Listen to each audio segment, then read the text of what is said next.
welcome you into the Pride pregame show on the Greensboro College Sports Network and Greensboro College women's basketball about to take on Mary Baldwin today. And Stephen, one of the things that we talked about a little bit in the last game, in the pregame show, and we talked about it some during the broadcast on Tuesday, is the fact that you get into a stretch now that Meredith game notwithstanding, this is most likely moving due to weather, but according to the original schedule, there are 4 games for Greensboro right now that are very winnable against teams that are right there with them fighting for position in the USA South tournament this year. So, yes, Tuesday, not a pretty game, but you look ahead to what's coming up over the next 2 weeks, you can't help but feel a little confident. Yeah, for sure. I mean, this is the part of the schedule we've actually been looking at for a couple of weeks now. It's like, if they're going to make the tournament, this is where they're going to make their run. So, starting with Mary Baldwin tonight, these two, again, along with Meredith, along with Salem, are battling for those last couple of seeds in the USA South tournament. So this game is very, very important going,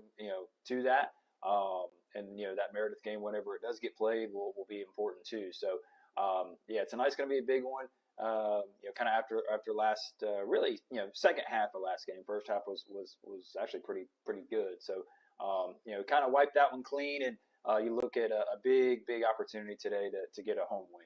How important is it for you think about what happened in that SVU game, what went wrong? One thing that stood out to me was after averaging almost 20 points a game for 3 games, Tatum Bradford was held off at the score column, was 0 for 8 shooting.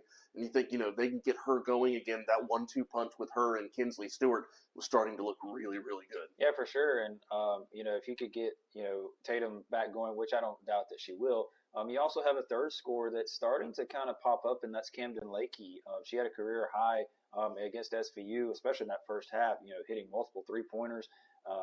Doing well off the press as well on the defensive side.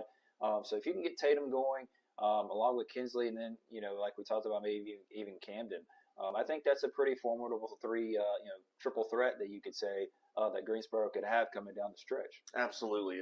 And mentioning SVU, what is something that stood out to you from that game? Because I think the first thing that I think of as far as from a positive standpoint is the fact that Greensboro cut it to, 3-4 points at one point in the first half. I think it was 30-27 or something in that neighborhood before SVU kind of pulled away. But like you said, the Pride were right there for a good chunk of the first half. Yeah, and I think, it's that first half, it kind of showed, more of that glimpse of what the vision is for the play style for Coach Fernandez. Again, this is a really young team. It's, I think from Coach Fernandez's standpoint, it's not complete by any means. They've had a lot of injuries. And of course, down the road, you look at, getting some more, kids in here, to add on to the talent that they already have. So, that first half was really good representation of what this team could be. Especially when it came to the defensive end, because the press, I think that's probably the best press they've had this year. Southern Virginia was a team that you could take advantage of on the press. They talked about that in the night's game before that against Pfeiffer. They struggled against the press. And so Greensboro did the same thing, and they had a lot of success in the first half. And so they got a lot of points off turnovers. They got some quick threes. And so, that first half was really a kind of a snapshot of what, how Coach Fernandez wants to play. Obviously in the second half, seemed like they got tired again, now that they're down some depth because of injuries. Unfortunately you're probably going to see that in some games. But I thought that first half was really encouraging because that's really the way that Coach Fernandez wants to play. And hopefully the girls will see that. And they've had some glimpses of that this year too. So, now what you're kind of waiting on is, can they put a whole game together like that? And if they can, that's something that, maybe you really build some momentum coming down the stretch, and, you put some more complete games together when it comes to the offensive and defensive sides. Never know, they could shock somebody down the road. One of the big things to me is, Coach Fernandez has talked about, we know that he wants to be a team that shoots a lot of threes, and we've seen Kinsley do it. We've seen Camden do it. We've seen Tatum do it, and then, somebody else here or there. But I think one of the things that I've seen recently is just how well-rounded this team is from a scoring possibility standpoint.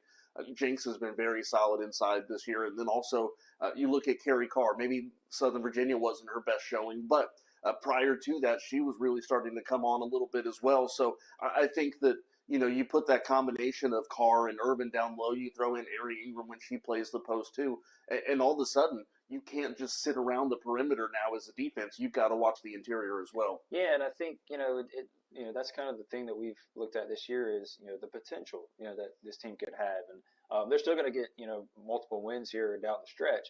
But I think you also kind of look to the future as well. Darn, you got Tatum Bradford and Kinsley. You've got and then some injured players like Caroline Kelly and Carly Effler. Like you start to think about, wow, this could be a special group in the future. So hopefully they just continue to play well together. They continue to build chemistry the rest of the season. And I think also getting some wins here down the stretch will really build confidence going into the tournament and then next season. It's interesting. This is a Mary Baldwin team that did not field women's basketball last year, or at least they started the year with it, and then pretty quickly it was shut down. So we don't have a lot of recent history to go off of with the Fighting Squirrels. But one thing that you can see from this year, at least statistically, they struggle on offense. And so, this kind of, you look at it one of two ways. You say, hey, this is an opportunity where if Greensboro jumps out early, maybe you put the pressure on the Fighting Squirrels because they're not used to being competitive in a track meet. On the other side of that, Greensboro struggles defensively. Maybe Mary Baldwin looks at this and says, hey, this is our opportunity to get the offense back on track. So you can kind of see the play styles go either way there. It'll be interesting because, Greensboro has played some better defensive games lately. Really that fourth quarter against Methodist was more about the offense just not, showing up in that last quarter than it was defensively. And then last game against SVU, we talked about the first half. They played pretty well, especially in the press. So you hope that today that the good defensive effort continues. However, like you talked about, Mary Baldwin, from a bigger picture standpoint against Greensboro, they have struggled defensively this year. So Mary Baldwin's coming in is like, well, we've struggled offensively, but this team has struggled defensively, and so we'll see how the style's gonna shape out. But Mary Baldwin's definitely going to look at this as an opportunity to get their offense going as well. So it'll be very interesting to see how this game goes. And even if Greensboro or Mary Baldwin starts off the game well, it's not necessarily how it's going to end either, because we've seen plenty of these games recently where a game starts out one way and ends up completely different. You just look at the last two games. Greensboro dominated the Methodist game. All of a sudden, it kind of fell apart late. Last game, they were right in it with SVU, and then it kind of, again, second half kind of fell off. So, however this game ends up starting, we'll kind of see how the adjustments go. But Mary Baldwin's definitely looking at this as an opportunity because defensively, Greensboro has struggled this season. But hopefully, if you're a Greensboro fan, the last couple of games and kind of some of these bright spots defensively give you some hope. So it sounds like one of the keys whether you do it or not, one of the keys to the game, in your opinion, is playing a full four quarters. Yeah, absolutely. I think that's going to be the key the rest of the year because it's such a young team. It's a new style for a lot of them, and I think that's just part of learning. I mean, these players have had to learn so much. Getting used to the college lifestyle on and off the court, getting used to a new play style, a new coach, and so. Those are things that you kind of have to think about as well from a bigger picture standpoint. And so, yeah, I mean, now that we're, into the conference season, we've played, a couple months of basketball. You really want to start to see them play that 4 quarters of basketball completely together. That Methodist game was close. The first 3 quarters, they did play really well. Then that last quarter, it fell off. So tonight, you hope to see on their home court against an opponent that statistically, I would say that Greensboro might be favored. You want to see them put together all 4 quarters, play solid. Don't have a quarter where you only score, 7, 8, 9 points. Yeah, absolutely. Because that's kind of what has hurt Greensboro the last couple of games.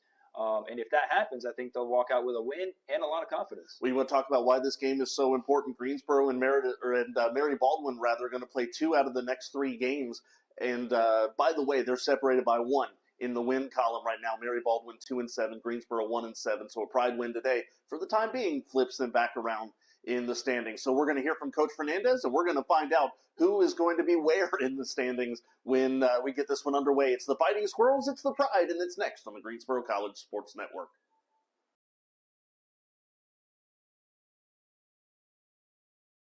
Pride pregame show continuing on the Greensboro College Sports Network, joined now by head coach Aaron Fernandez. Coach, calling the game against Southern Virginia on Tuesday, really one of the first things that stood out to me was despite what the final score indicated, I thought it was a really competitive game on Tuesday. Yeah, again, we kind of talked about in the pregame show, it's just that's the cream of the crop in our league, right? And for us, we wanted our young team to see what an NCAA tournament team looks like, what the cream of the crop looks like. And I thought for the first half, there was a little run there at the end of the second quarter, but I thought we played our tails off. And I thought even in the second half, despite the score kind of, ballooning a little bit, that I still thought we gave them a lot of fits. I mean, we turned the point guard over 9 times, I think. I think it was our second most turnovers of the year. I thought we did some really, really good stuff. So it was good to see us fight. It was good to see us, as the score started to get where it was, that we weren't scoreboard watching too much. I still thought we were just really playing hard. So those are things that you can take with you kind of moving forward. One thing that you've told me a couple times this year is that you're going to invite other teams to shoot from beyond the arc, and Southern Virginia did that. Maria Savoon hit 5 threes. But so that aside, we kind of know that that's a thing that can happen with your style of play. And I want to talk on the interior here. Anna Kimball, with a double-double. But I really thought that Jinx Irvin especially matched up against her, played really well. And that's the thing about Jinx is, as far as, comparatively to a Kimball, she's not as big, but she plays like it. Yeah, she's super physical. She's a beast in the weight room if you ever see her lifting weights. And the thing that people might not know about Jinx, and I think we may have mentioned this early in the year, is she missed the entire season last season with a torn ACL. She was a little limited early this season, still recovering from that. She's really starting to hit her stride where you could see her presence around the basket, even as, again, she's a little bit undersized for that position. We've been talking as a staff about just trying to continue to find ways to get her the ball because I think she can do some really good things on the offensive side as well around the basket. But yeah, it's been great to see her. And you can see there's times on the court where she plays with a lot of emotion and she really gets other people fired up. So we're really glad to, she was able to join us this year. Tell me a little bit about what you've seen from Carrie Carr the last couple of games. It looks like there's a really, really good game, and then you see a game where you can tell she's still a freshman. Sure, yeah, and then that's just kind of the story of being a freshman, right? And especially in our system that's so chaotic, is we ask Carrie to cover a lot of ground if she can. If anyone has ever seen us play, or if you haven't seen us play, Carrie can cover the front of the press and then run all the way to the other end and block a shot, and it's so impressive to watch. And but I think, though, if the first couple games, she really didn't play that much. And so she's really started to come into her own. And again, that's just part of being a freshman, the ups and downs. But it's been really exciting to see her development as the season progressed. I love watching her, especially defensively, just how aggressive she can be. And she does a good job usually of towing the line between aggressive and then all of a sudden finding she got a warning. She got a warning for coming over the line, right? First thing last game. But we tell her, we want her to be aggressive. And, I've never coached a kid quite like that who could cover as much ground as she can. So it's been fun. Tell me about Camden Lakey, career high 16 points, and she was heating up from beyond the arc on Tuesday. Yeah, absolutely. She struggled with her shot a little bit earlier in the year, and then she's had some games over the last couple of weeks where she's been able to find her touch a little bit more. And I think the other thing about Cam that I really appreciate is she plays her tail off as well. You'll see her in the front of our press trying to disrupt a bunch of things. So starting on that end, I think she brings a lot of energy. And then, we got to continue to find her, when she's spotting up the 3-point line and see if we can ride some of that hot streak she's got. I know at times this year you told me about the fact that you use practice scores to kind of determine your starting lineup. When you get further in the year, you're dealing with injuries now, and then you have to think about who's been the hot hand in the course of the game and that sort of thing. So as the year goes on, I'm just curious, does your method change a little bit, or are you still sticking to what you started as? It has changed. It has changed. So obviously, we do say that practice does matter, and we do, track things in practice, and I do think that gives us, information to make informed decisions on how we want to go about things. But yeah, we've had to shuffle things around a little bit. So you've seen our lineup stayed pretty consistent the last couple of games, one or two here or there. But yeah, it's really about just finding the right combinations that can fit together, and then obviously as injuries pop up, we have to shuffle those around. So. Prior to last game, Tatum Bradford was averaging 19.7 points per game over the last 3 games, then was shut out off of the scoreboard or off the scoring column against SVU. What do you guys need to do to get her back on track? Yeah, I think I want her to continue to be aggressive. Again, that's just part of being a freshman, and that's also part of being a scorer for a team is team scout, right? Teams are going to take away what you do really well. So they did a really good job. We tried to run her off some screens last game. They did a really good job communicating that, kind of overplaying her at times to ensure that she wasn't going to get a clean look. So, we'll do some other things tonight to try to get her involved. We're obviously going to continue to encourage her to look for her shot and find her shot. but yeah, we'll see. I think she'll bounce back fine. She's been very resilient this year, and it's hard to keep a score down. So I expect her to have a bounce back game. Home stretch here for you, Coach.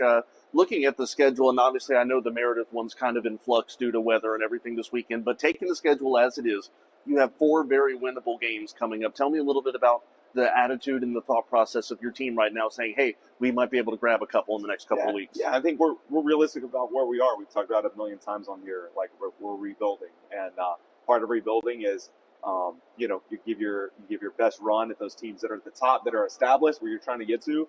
And then when you play the teams that are further down in the conference standings along with you, those are the games you really want to get as foundation games. So our kids are really excited. I feel like our conference schedule has been mostly all the top teams so far.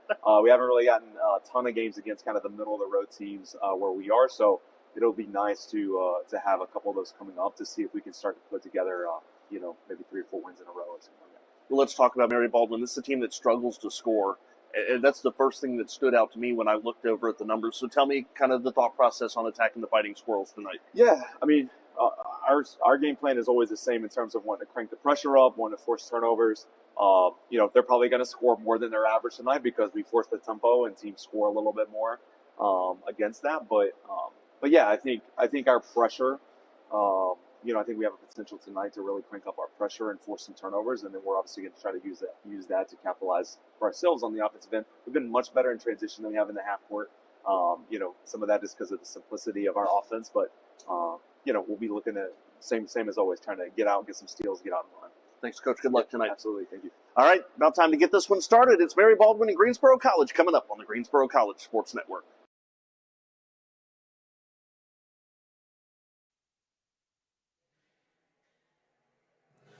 And we welcome you inside Haynes Gym for today's game between the Mary Baldwin Fighting Squirrels and the Greensboro College Pride. It's Greensboro College women's basketball on the Greensboro College Sports Network. Good evening, everyone. Kendrick Fruits here with you from Haynes Gym as the Pride look to get back in the win column in USA South play. Let's go ahead and take a look at today's starting lineups. First off, for the visiting Fighting Squirrels of Mary Baldwin. Number 1, Malia Bullock. She is a junior guard from Richmond, Virginia. Taylor Urick, the freshman guard from Virginia Beach, Virginia. Number 10, Lainey Bethel from Roanoke, Virginia. She's a freshman guard. Number 12, Divine Johnson, a senior guard from Phoenix, Arizona. And number 22, Shiloh Williams, a freshman forward from Waynesboro, Virginia. The Greensboro College starting lineup now.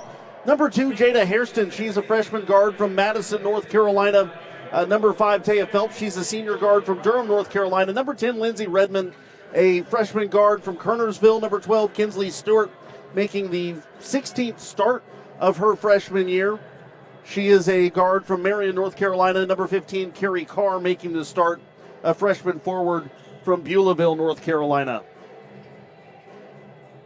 Mary Baldwin comes into today 3-12, 2-7 in the USA South. Greensboro College is 4-11. They are 1-7 in conference play. So we will see the battle for what would be the 7th and 8th seeds right now in conference play if the tournament were to begin. We are underway. Greensboro in the white jerseys with the gray and black trim. Mary Baldwin in the gray jerseys with the gold numbering.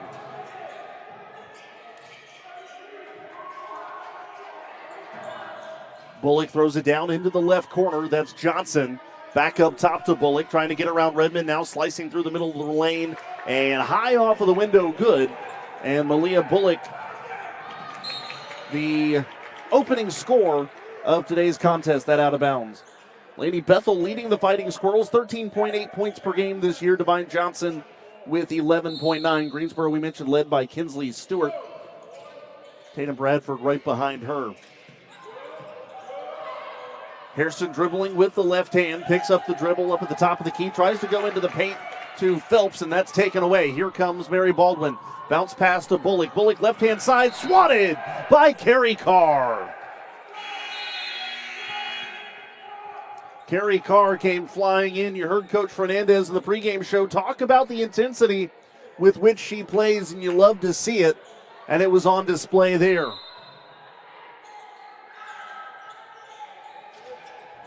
Bounce pass.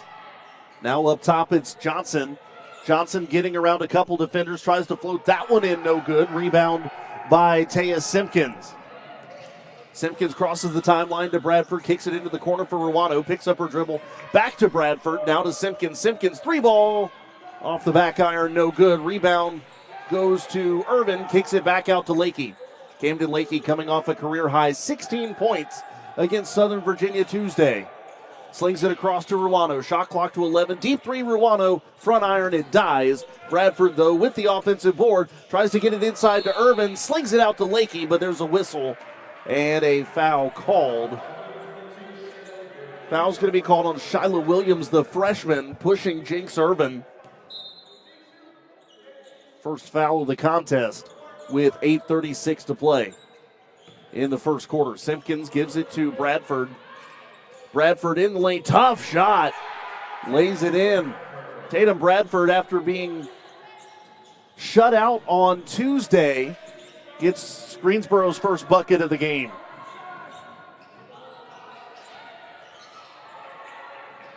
Loose ball there up top. Goes to Williams, now around to Bethel. Bethel slings it into the lane, now quickly sent out, stolen away by Lakey. Lakey intercepting the Uric pass. Wants to set things up offensively. A slower spin there on Bethel, gives it to Irvin. Irvin just inside the three-point line, charging in the lane, just flings it up there. Shot's no good. Bradford trying to save it. Goes out of bounds off of Bradford, and it will be Mary Baldwin basketball. A little over 2 minutes in, it is a 2-2 contest.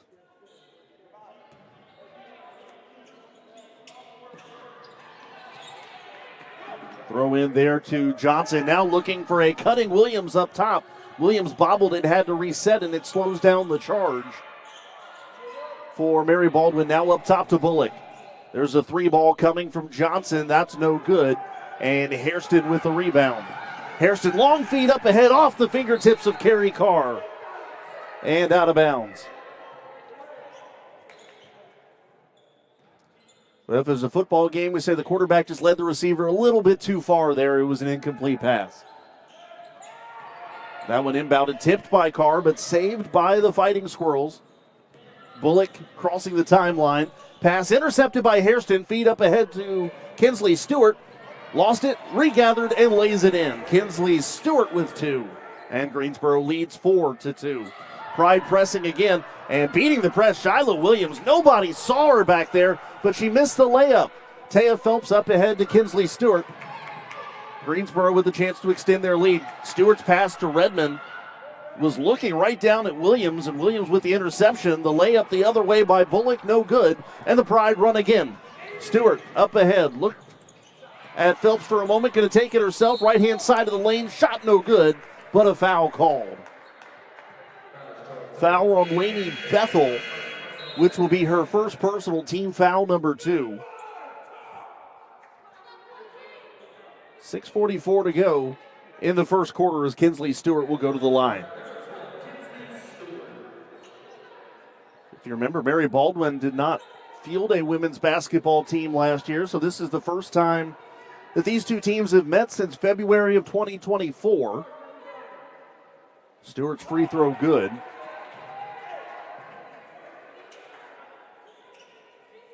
In fact, if you go back and you look at that box score, it is entirely different. Nobody from that roster remains on this 2025-26 edition. Greensboro's press an issue.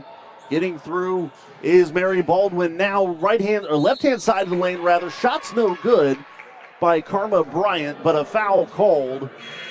Should be on Irvin. It will be, and Bryant will go to the line.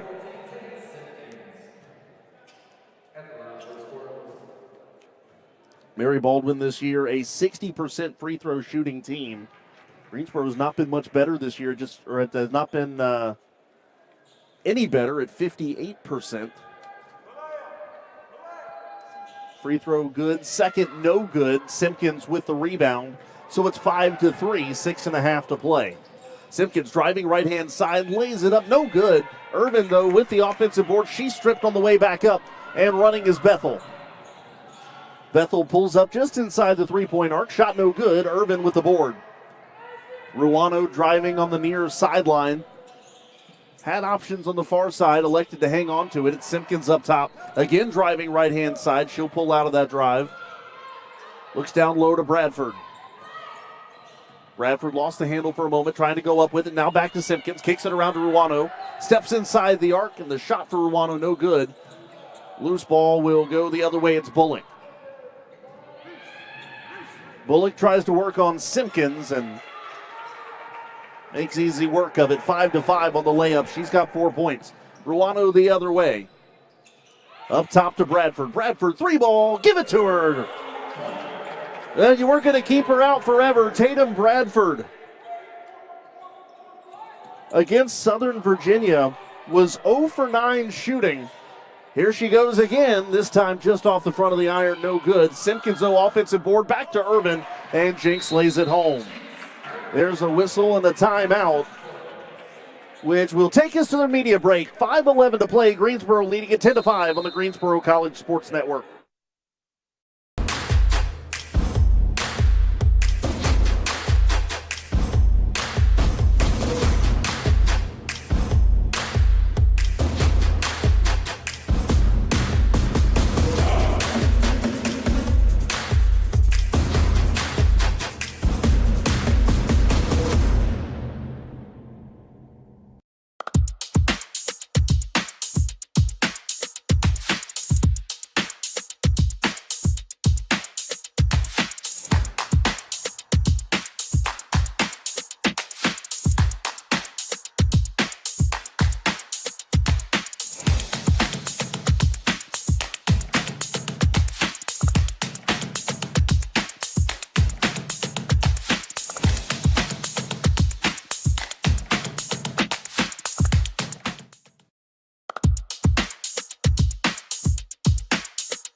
.5:11 to play here in the first quarter. Mary Baldwin on the run, long feed up ahead, intended for Bryant.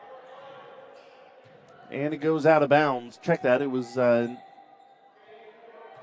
off of Lindsey Redmond, who had her back to the throw.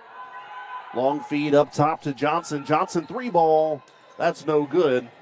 And Carrie Carr with the rebound, the underhand pass to Stewart, and the Pride on the run again, halfway through quarter number 1. Kicks it out to Redmond, and it was a no-look pass. Sends it to Phelps. Taya Phelps, 3. That's no good.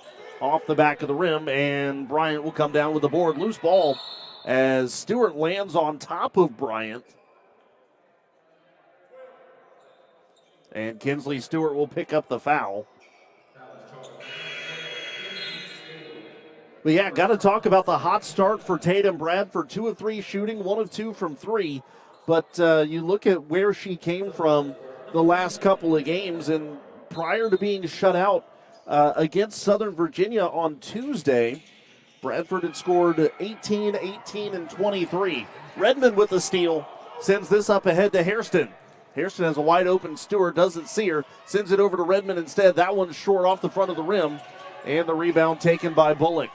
Again, Greensboro with the press. Bullock's pass almost intercepted, but kept by Bethel. There's a whistle.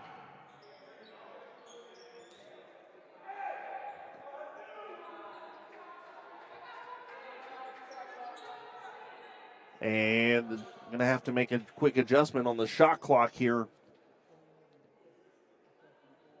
4:32 to go. They've subtracted 5 seconds off of the shot clock.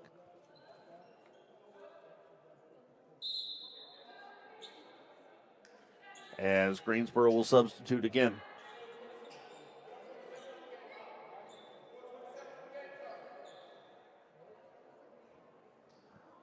Now make an adjustment to the game clock here.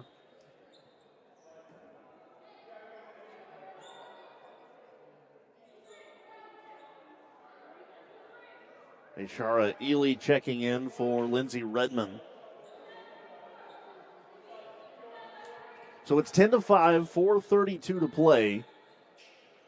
And again, when you look at where these teams are in their schedule, Greensboro College and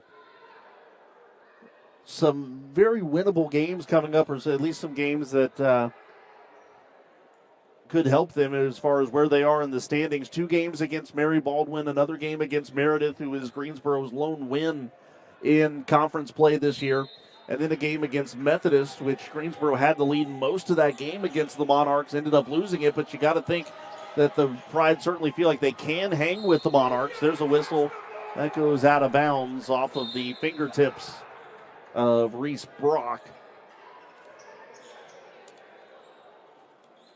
And Greensboro with the ball. This is the only game today. Everybody else playing tomorrow, and nobody is playing on Saturday, as you would expect.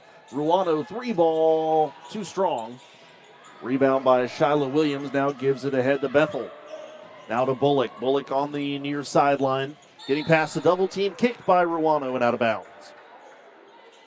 So tomorrow, Methodist is at Mary Baldwin, so quick turnaround for the Fighting Squirrels. Southern Virginia at Brevard, Salem at William Peace. Greensboro had a game against Meredith scheduled for Saturday. That has been postponed, date and time TBD, but there's a block from Tatum Bradford. Second block for the Pride here in the first quarter.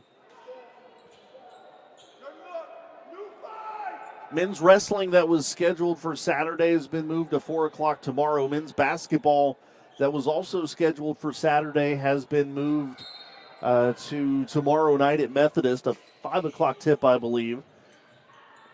As the Monarchs working around the perimeter, ball gets away from Urich and should be called for a backcourt violation.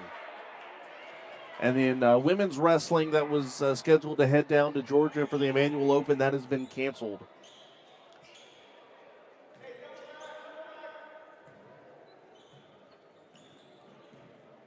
Hairston far side. Gets a little separation, a little clearance there for Hairston. 3-ball, no good. Rebound taken, is tipped by Williams to Bullock.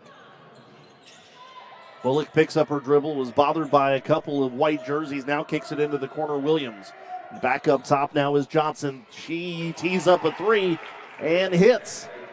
Divine Johnson has taken all 3 3-point attempts for the Fighting Squirrels. She connects on the first one. Ari Stewart getting Williams up in the air and leaves that 3 a little bit short. Carr with the offensive board and a foul as she was pushed from behind by Urich. 3:12 to go. Greensboro's lead is 2. Urich will pick up her first personal as team foul number 3.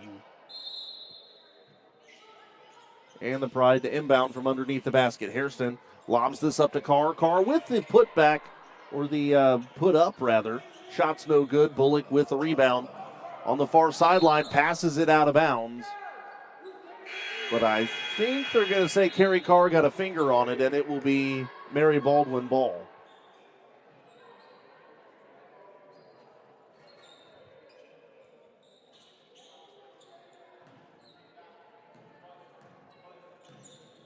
With Fighting Squirrels doing just that, not allowing Greensboro to control the pace of this game.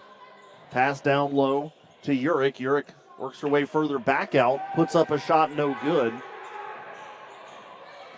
Bradford with it now, crossing the timeline. Bradford drives right-hand side of the lane, flings this one up, shot no good. Rebound by Williams. Bullock in the front court, bounce pass over to the near side. There's a deep 3-ball, no good, taken by Bethel. Loose ball kicks out to Ruano. Ruano wanting to run. She's got Lakey on the other side. Spins into the lane, though. Ruano is blocked by Divine Johnson. It goes out of bounds. Ball stays with the Pride. But it'll be a different crew as Greensboro substitutes. Again, full-line substitutions. If you're not familiar with Coach Aaron Fernandez and his philosophy, 5 in, 5 out whenever possible. Hairston slings it to Stewart. Stewart tees up a 3-ball, no good.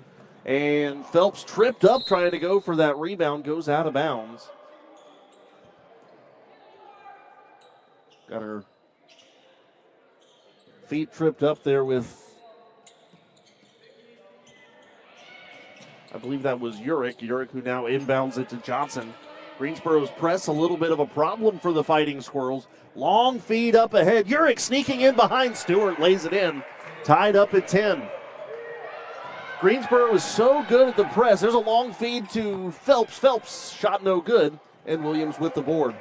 Greensboro is so good with the press. Only problem is every now and then somebody sneaks behind it, and the Pride don't see it.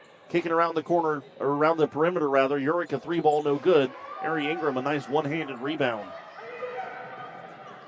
Final 2 minutes of the opening quarter. We're tied at 10. Hairston hands off to Redmond. Redmond looking for, I think she thought that Stewart was going to set a pick, but tried to then pass to her. It's stolen away by Bethel. Bethel lays it in. It's 12-10, Mary Baldwin.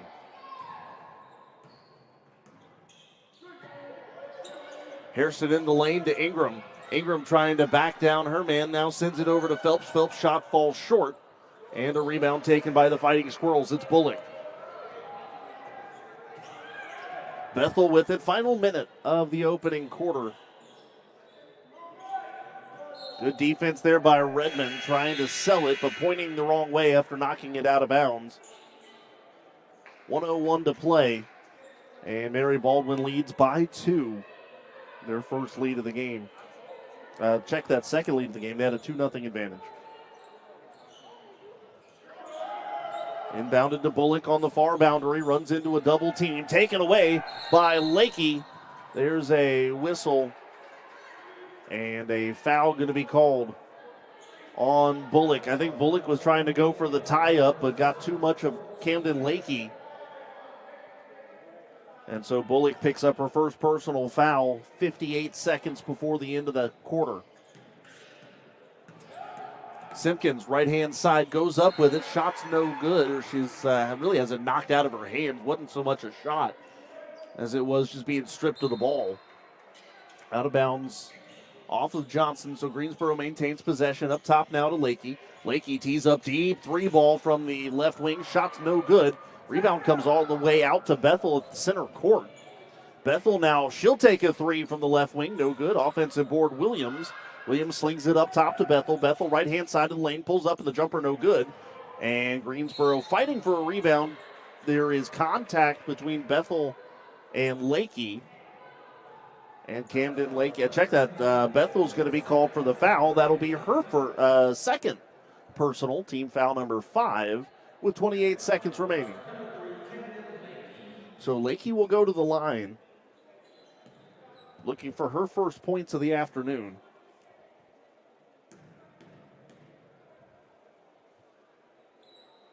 Free throw, no good.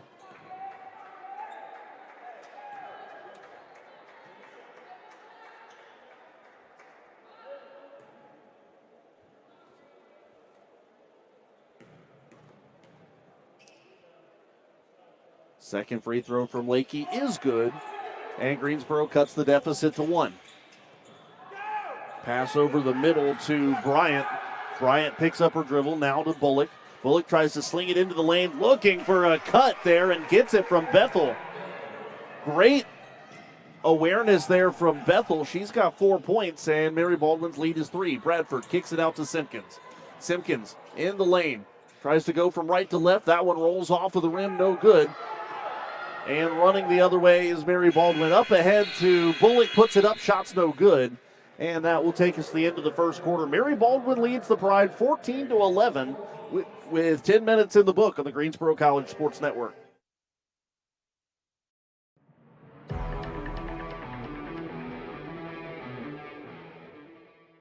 I grew up on the Outer Banks, Manio, North Carolina. So the path to Greensboro College was a little bit of an unbeaten path. The same thing here, like I had never watched a sport. I don't know anything about cars. Taking an opportunity that comes out of nowhere, and it might not be the vision that you had for yourself, but you could make a mark. I think the records were kind of just a byproduct of who I wanted to become as a man.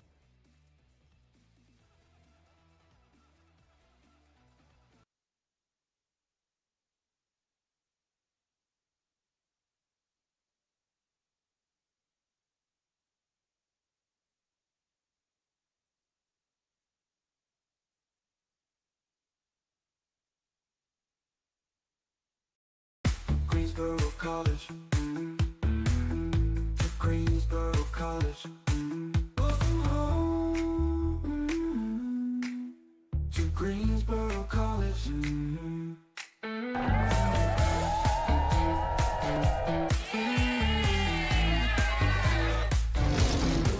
Welcome home. To Greensboro College.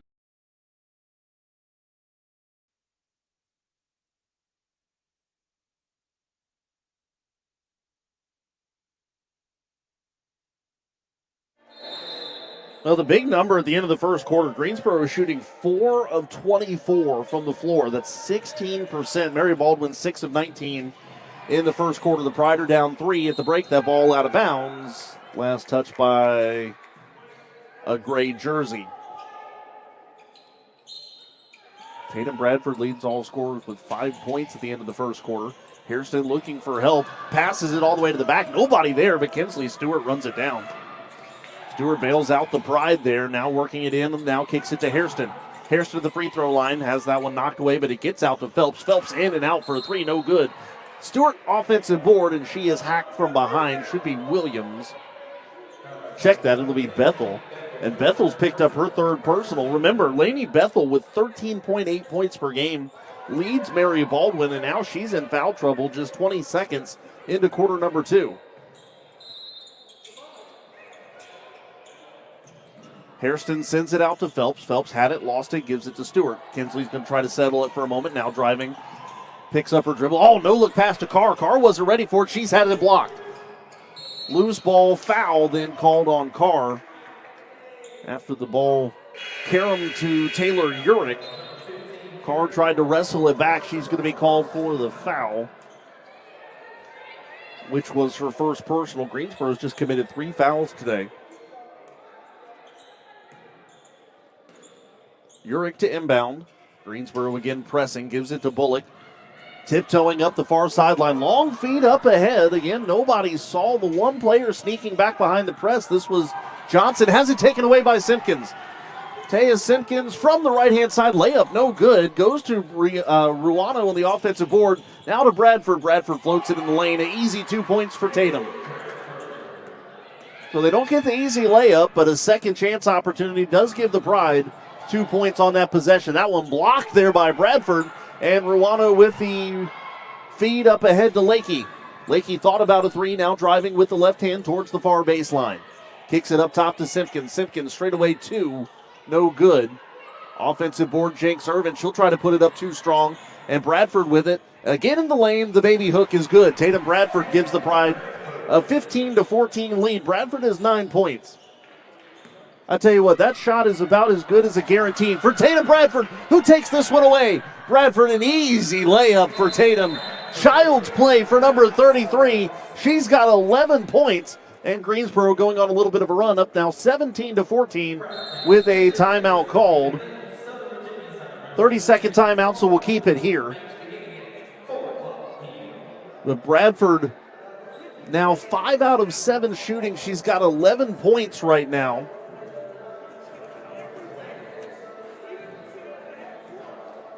Which already gives her her 4th double-figure effort in the last 5 games. Check that, her 5th in the last 6 games. And her 11th double-figure effort overall this year. After a poor start for the Pride offensively in the first quarter, shooting a little bit better here, 3 out of 8 in the first minute and a half of the second quarter. One of the big things for the Pride, they've already forced 9 turnovers. They've turned those into 8 points.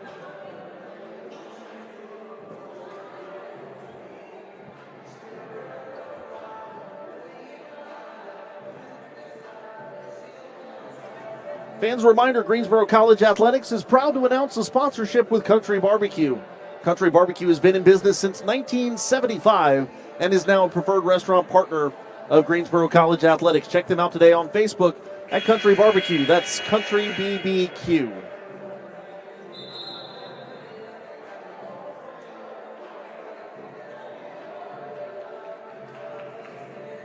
Greensboro has won 15 of the last 20 matchups against the Fighting Squirrels, including the last 6 dating back to 2021. But so far, a tightly contested one here at Haynes Gym. Speaking of tightly contested, Greensboro's press again proving difficult. That one goes out of bounds on a pass right through the middle area. Ingram wisely letting that one go, almost reached out for it. I think she realized if it went out of bounds, it was going to be Greensboro's ball anyways, so she lets it go. Hairston looking to find Ingram in the lane, hadn't lost it. Gets it back, Ari Ingram, a tough shot, gets it to go. Ari Ingram gives Greensboro a 5-point lead. That one almost turned over on the far side, but now running with it is Johnson. Now gives it to Bethel. Bethel slings it down low. Now back out to Bullock. Urich was open right underneath the basket. The floater there from Bullock, no good. Ingram with the board, wants to run. Ari Ingram, right-hand side of the lane, splits a couple defenders. Shots no good. And Bullock with it the other way. Malia Bullock, guarded by Hairston, picks up the dribble, gives it to Bethel. Bethel now trying to get around Stewart. Now finds Bullock. Bullock in the lane. Bounce pass down low. That's good. Shyla Williams. It's a pretty freshman-heavy team on this Mary Baldwin roster. Again, didn't have a program last year. 8 freshmen on their 13-player roster. Ingram, strong on the hook, no good. Williams with the defensive board. Already the 6th rebound for Williams. That leads everyone on the floor. Johnson up top to Bullock. Bullock to Bethel. Over to Johnson. Johnson trying to drive right-hand side. There's a foul. She lowered the shoulder, and Lindsay Redmond responded. Redmond will pick up her first personal, team foul number 2 with 6:41 to play in the first half. Greensboro's lead is 3. They've outscored Mary Baldwin 8-2 in the second quarter.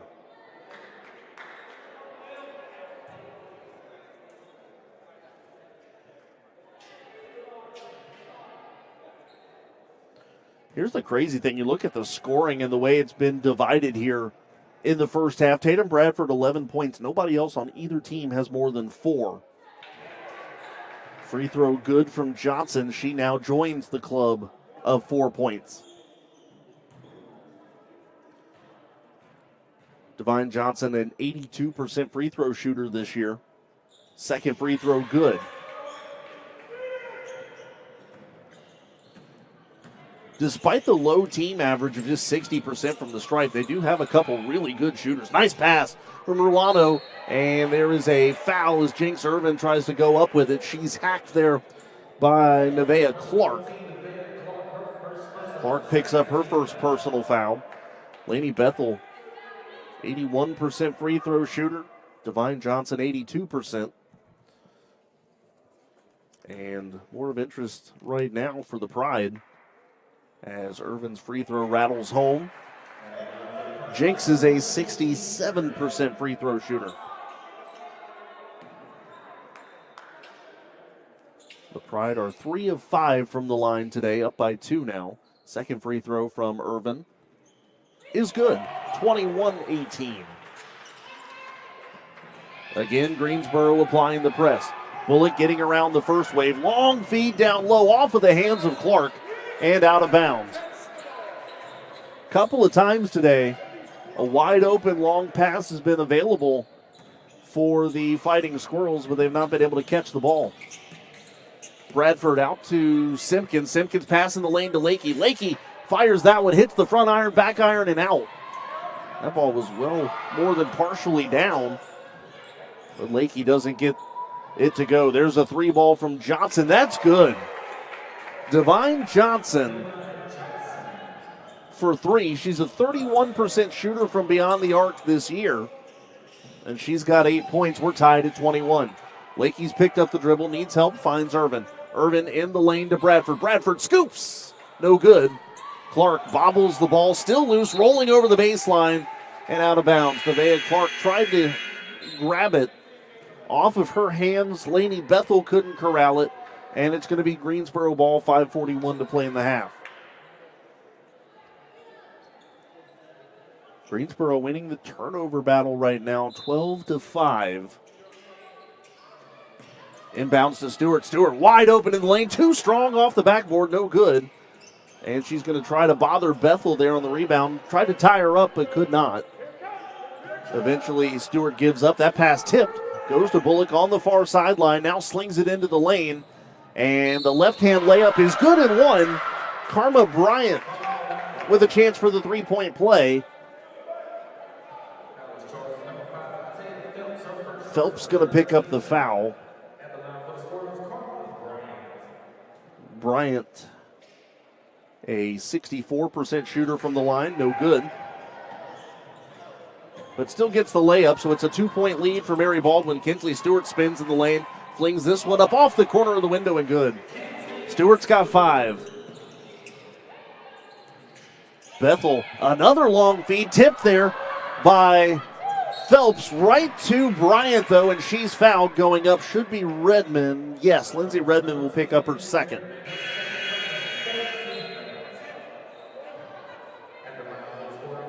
Mary Baldwin, part of their offensive philosophy today is the deep lob. And so far it's been effective at keeping up with the speed that Greensboro wants to employ. Fighting Squirrels 3 of 5 from the free throw line today. And Bryant's free throw no good.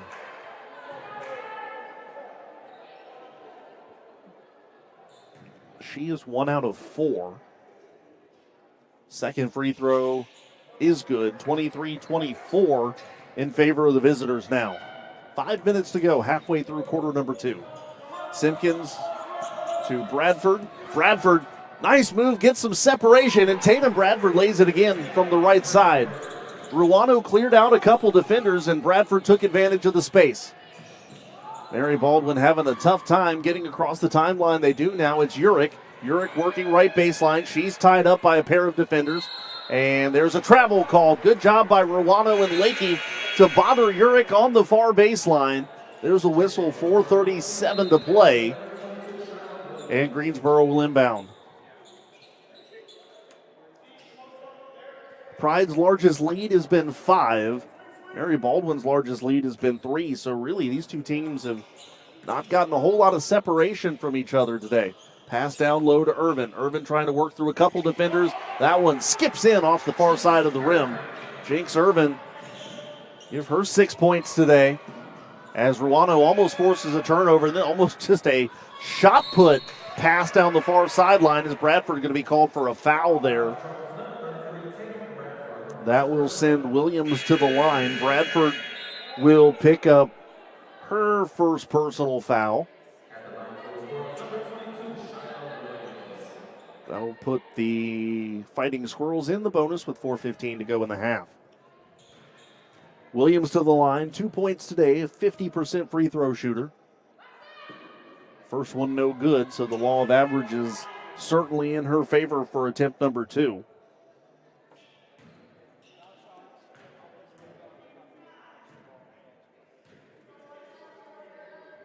Second free throw coming, and good. 27-25, Greensboro's lead is 2. Hairston is stripped on the way up, no good. That ball out of bounds. They're going to say off of Jada's knee. Good defense there by Bullock.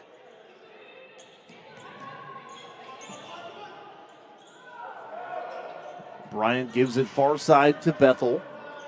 Bethel's done a really nice job for Mary Baldwin playing with the 3 fouls.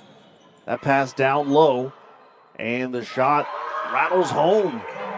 Karma Bryant, a tough degree of difficulty there, but she ties it up at 27. Ingram, straight up 3 ball. No good. Front iron, back iron, and no good. There's Shyla Williams slammed into Carrie Carr. It was unintentional, but Carr still down in the backcourt. That one no good. 2 Greensboro players fighting for the rebound. It was Ingram and Stewart. Stewart up ahead. Sends this across to Jada Hairston. Wide open 3, left wing. Misses everything, goes out of bounds. Ingram tried to save it. And Carrie Carr is going to go back down to the ground now. Was hit in the head by a pass from Williams. It wasn't even really a pass. She kind of cocked her arms back, her hands back to throw it, and ended up just getting Carrie Carr right in the head.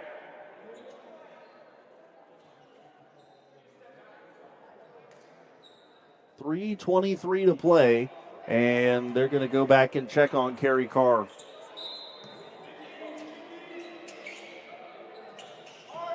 Already a thin roster for Coach Fernandez. Certainly don't want to see it get any thinner.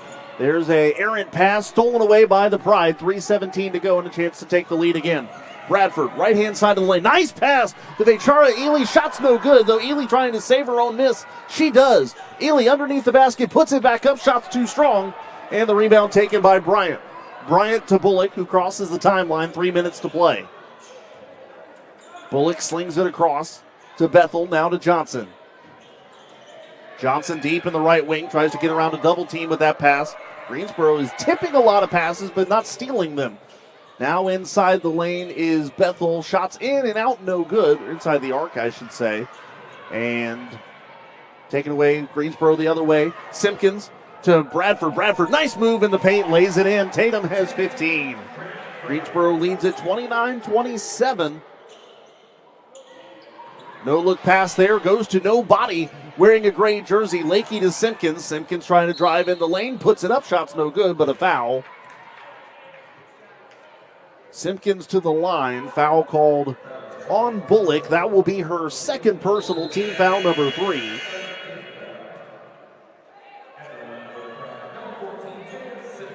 And Taya Simpkins, a 55% free throw shooter this year.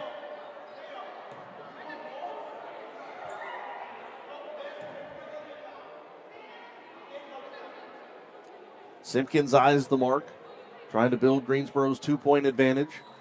Free throw dies on the front of the rim, no good.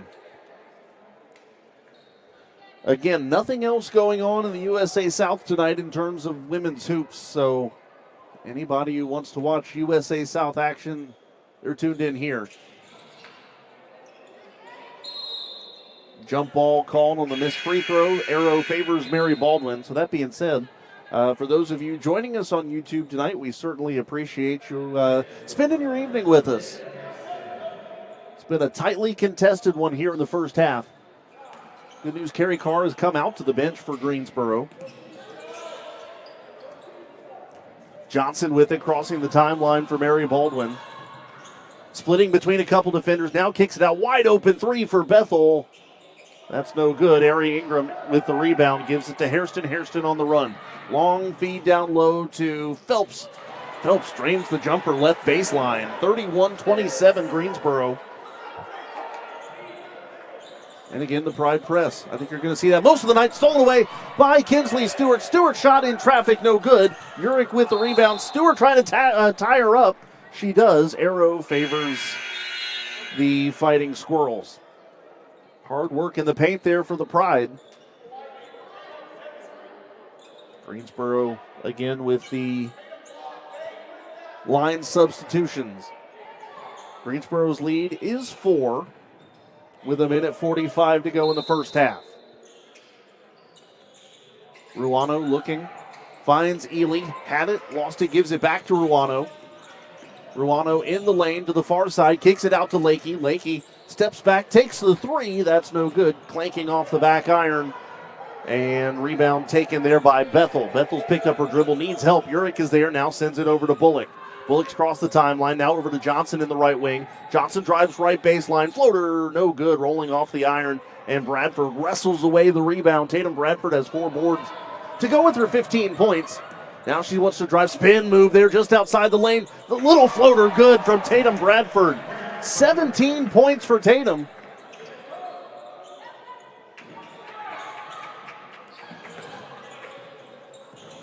Urich gives it to Bethel.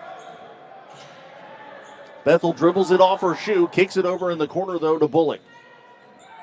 Shot clock to 15. Bullock, a jumper from the left side of the free throw line, no good.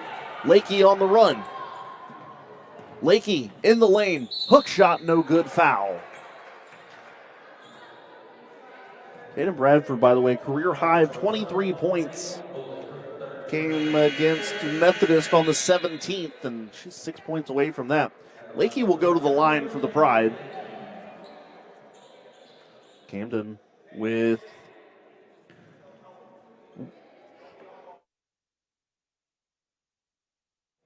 one point today. Had a career high of 16 a couple of games ago. Actually, it was the last game against Southern Virginia. Free throw good.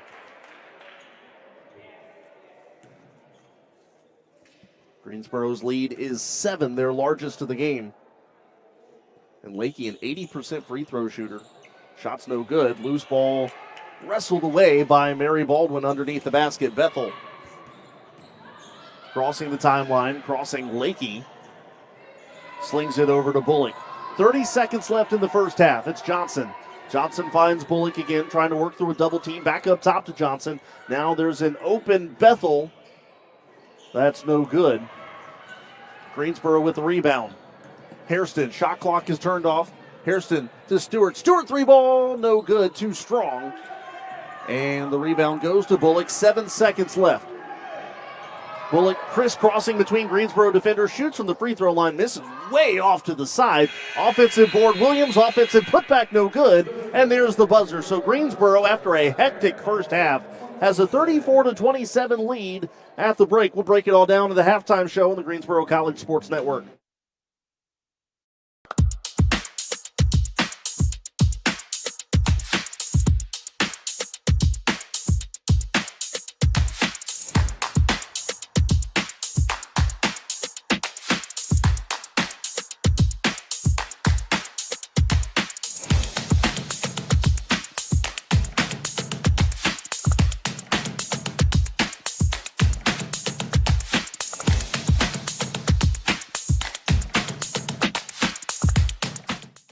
Every college athlete has a story to tell, and at Greensboro College, we believe no one is better equipped to tell those stories than the athletes themselves. On the Getting to Know podcast, you'll hear the who, what, when, where, why, and how of each college athlete's journey to Greensboro and how they became a member of the Pride. We talk on and off the field, influences, hobbies, goals, and what it means to be a member of the Pride. It's all on the Getting to Know podcast on Spotify and YouTube. You know, I just really felt like I was a person, you know, and they really cared about you, not only as like an athlete, but, you know, as an individual as well. And so that was one of the things that like led me here, honestly. The Getting to Know podcast from Greensboro College Athletics. We are one Pride, and these are our stories.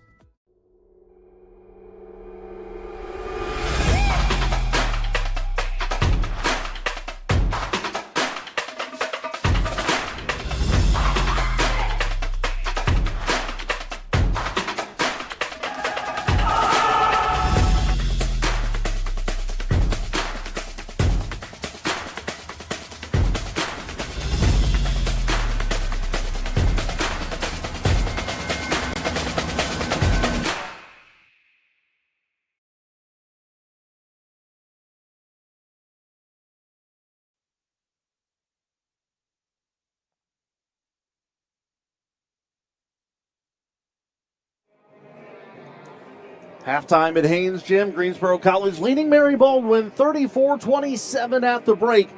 We told you earlier nothing else happening in women's basketball in the USA South today, so why don't we take a quick swing around the conference as far as the standings go. Southern Virginia sits atop them with a 10-0 mark in conference play. Brevard 9-1. You go back 2 games to Pfeiffer at 7-3. William Peace, North Carolina Wesleyan, and Methodist all deadlocked at 6-4.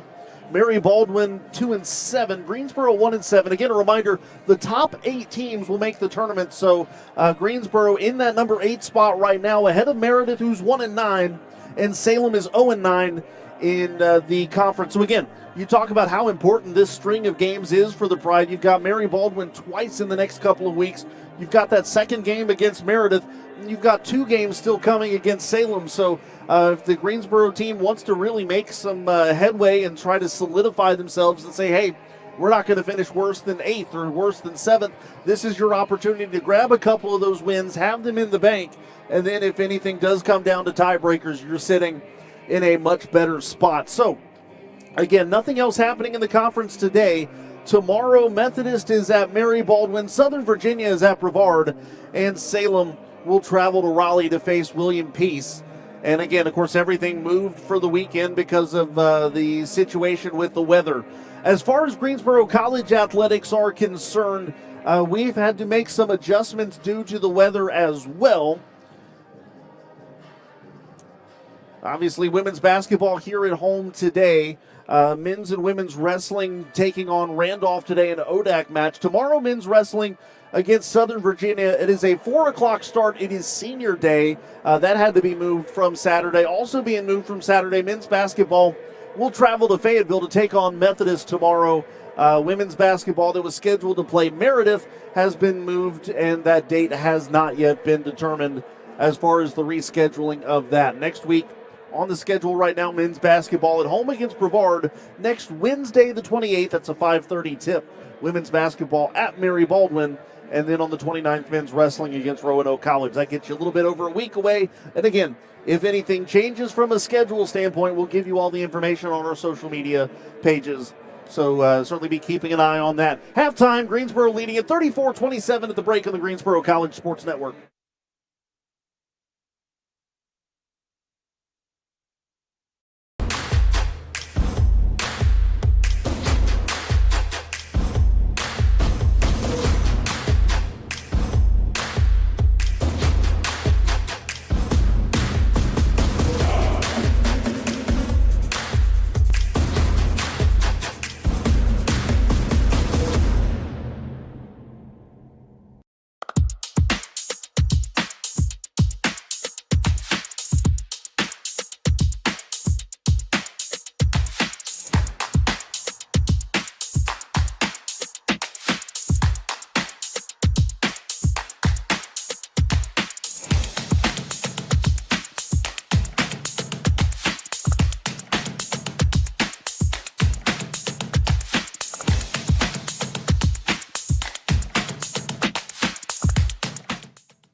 College athlete has a story to tell, and at Greensboro College, we believe no one is better equipped to tell those stories than the athletes themselves. On the Getting to Know podcast, you'll hear the who, what, when, where, why, and how of each college athlete's journey to Greensboro and how they became a member of the Pride. We talk on and off the field, influences, hobbies, goals, and what it means to be a member of the Pride. It's all on the Getting to Know podcast on Spotify and YouTube. You know, I just really felt like I was a person, you know, and they really cared about you, not only as like an athlete, but, you know, as an individual as well. And so that was one of the things that like led me here, honestly. The Getting to Know podcast from Greensboro College Athletics. We are one Pride, and these are our stories.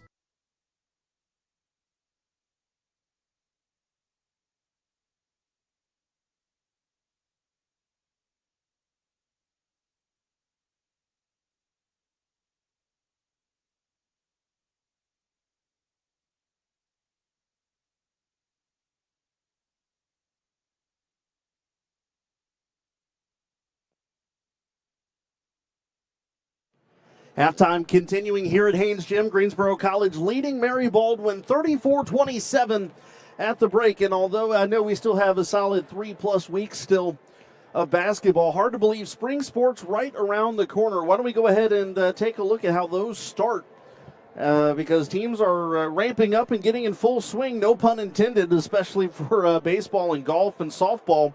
Baseball begins their season on February the 13th with a 3-game set at home against Washington and Lee.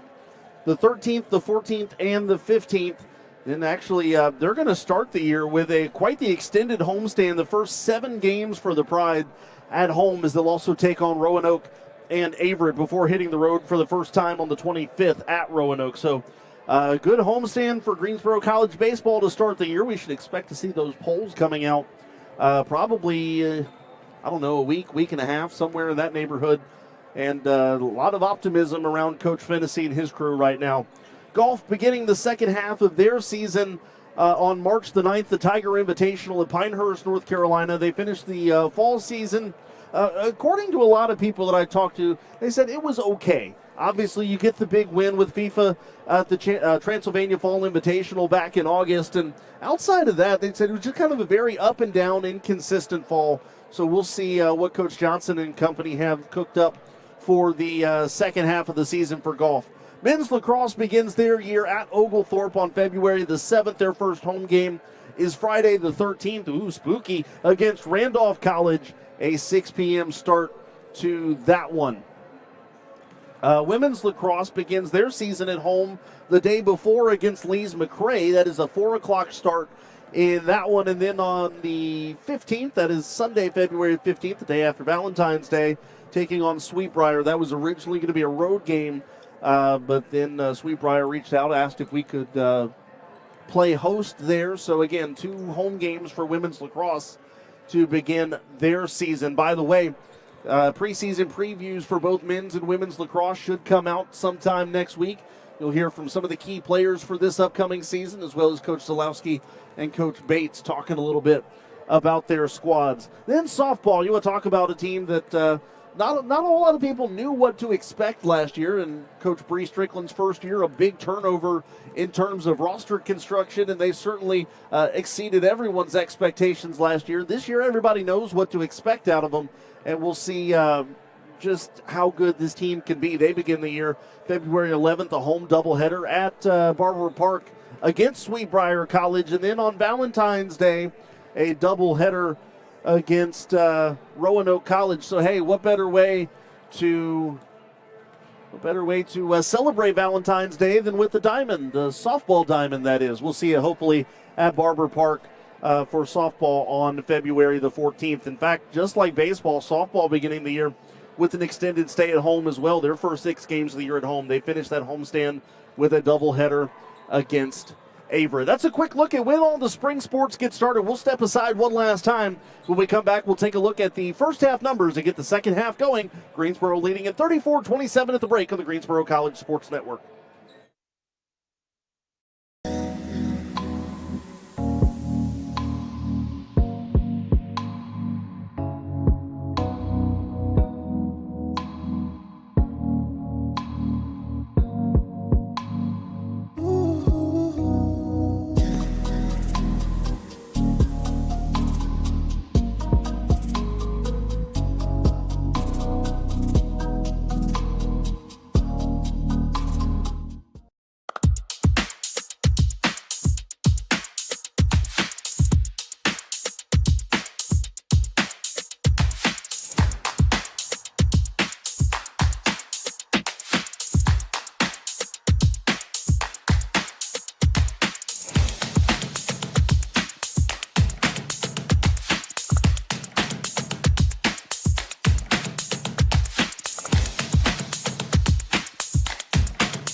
Let's take a look at the first half numbers before we get half number 2 underway for Mary Baldwin. They shot 30% from the floor, 22% from 3, and 5 of 9 from the free throw line. Leading scorer was Johnson with 8, Bethel and Bullock both with 4, Bryant had 6, Williams with 3, and Urick had 2. Leading rebounder was Williams with 9, leading assister Bullock with 3, leader in steals Bethel and Johnson both with 2.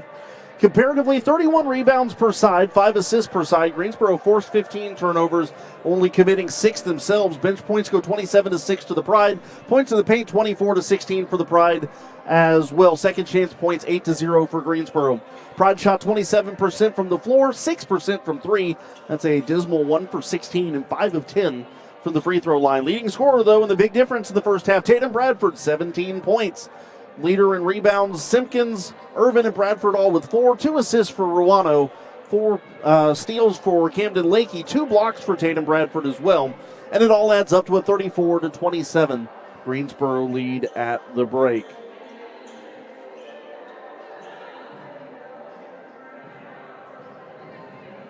Final 5 seconds ticking off the halftime clock.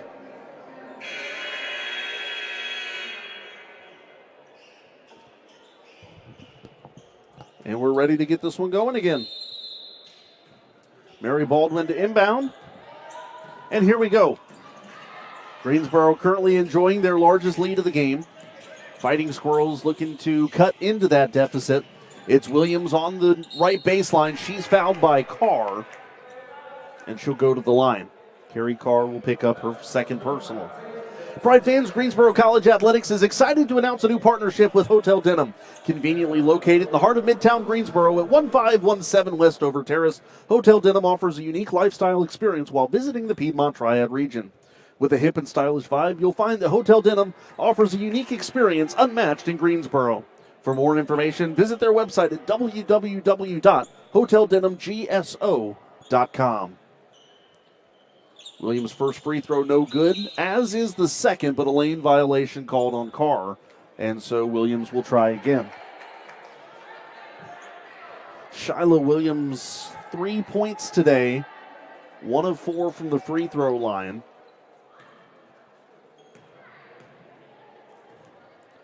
As the Fighting Squirrels fall below 50% from the charity stripe today. Second one misses. Carr fighting Phelps for the rebound.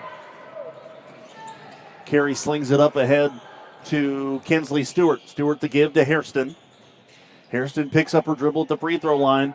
The jump, the shot, no good. The putback from Carr is, however, Carrie Carr in the score column, 36-27. And that one's tip goes back to Carr. She tries to put it up, no good. Up ahead is Johnson. Has it stolen away by Stewart.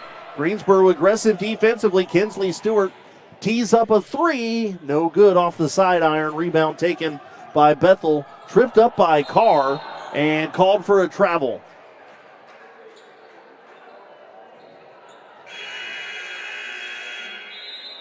Carrie Carr went to go help Bethel, and I think Bethel didn't realize that play was still alive and went to accept the hand up and was called for the travel. Simpkins inbounds it to Bradford, 6 points away from tying her career high. Bradford to a cutting Irvin. Jinx Irvin on the baseline, and a great feed from Tatum Bradford. 38-27, first time today Greensboro's lead's been in double figures. That pass tipped, but ends up in the hands of Divine Johnson. Ruano bothers Johnson, loses it, gets it up ahead back to Bethel. Mary Baldwin maintains possession. Bounce pass to Johnson out of the corner. Urick driving baseline. The floater too strong. Williams, though, with the rebound, kicks it out to Bethel. Bethel 3, good. Lainey Bethel with 7 points. She is 1 of 5 from beyond the arc. Bradford, right side of the lane. Underhand scoop, no good. Irvin, though, trying to get a hand on it for the board. Ball still loose. Irvin with it, slings it down low, looking for Bradford, taken away by Urick. Urick with the underhand toss through the double team to Bethel, now across court to Bullock. 8 minutes to play in the third quarter. Pass down low to Williams, shot good and a foul. Irvin looks surprised. I didn't see the contact there. as Williams will go to the line. I'm going to lean over and ask my producer, Jay Sean, did you see the contact there? I didn't see the contact there. Okay, there's two of us.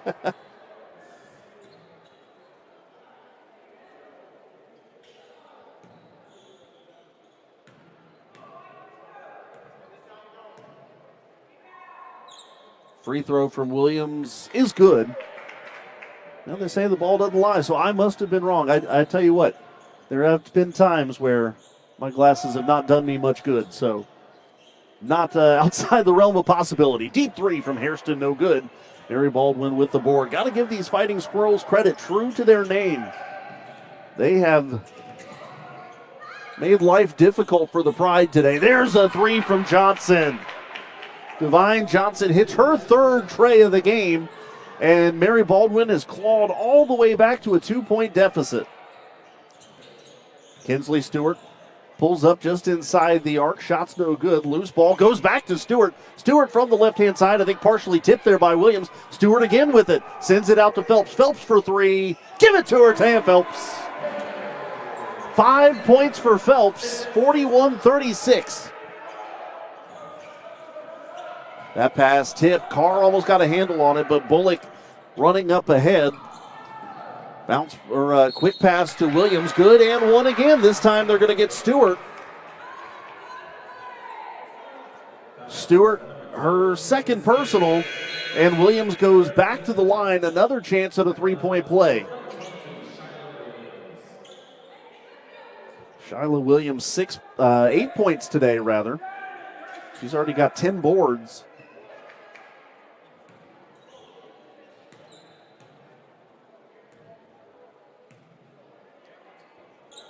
Free throw from Williams, good.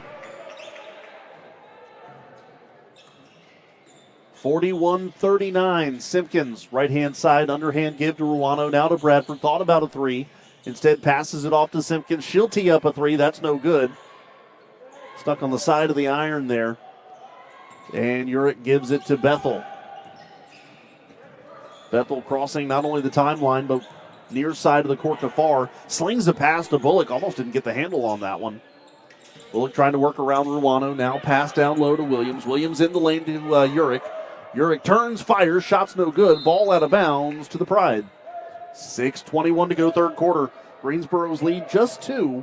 It was 11 2 minutes ago. Simpkins crosses the timeline. 41-39. Looking to add to it. There's Bradford. Bradford with the dominant score in the first half. Left hand to right hand in the lane. That one rattling home. Tatum Bradford has 19. You see Bradford got her left hand taped up. It's not her dominant hand. That pass way out in front of Johnson. Could not catch up to it. Goes out of bounds to the Pride. Not Tatum's dominant hand. We've seen her go to the right mostly today. But all things considered, has not appeared really hampered by the bandage on the left hand.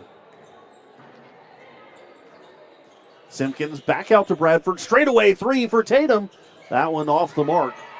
Rebound taken by Williams. That's her 11th rebound today. Hands it off to Bullock. Now feeds it up ahead to Bethel. Bethel pulls up with the basketball just inside the arc. Just grazing the side of the rim. No good. Tatum Bradford with the rebound. Surveying the scene down the court. Tatum Bradford spin move there. Now in the lane. Oh, another spin. Goes one way to the other. Shot's no good. Irvin there for the offensive board. That one's no good. Irvin fighting for a loose ball on the baseline. Out of bounds. There's a collision with Bethel. And as Greensboro with another line substitution here.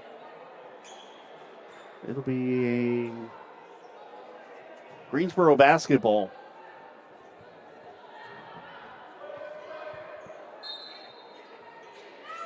Hairston looking for help. Going back to Stewart. Tipped there for a moment by Bethel, but Stewart recovers. Now to Redmond. Redmond kicks it out to Phelps. Deep three. Taya Phelps. That's no good. Phelps has 5 points tonight. He can hit those. Bethel to Johnson. Johnson's pass looking for Williams in the corner and knocked out of bounds by Kinsley Stewart. And that takes us to our media timeout. 4:55 to go in the third quarter. Greensboro had a 7-point lead at the break. It is now 43-39 in the Greensboro College Sports Network.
Mary Baldwin to inbound.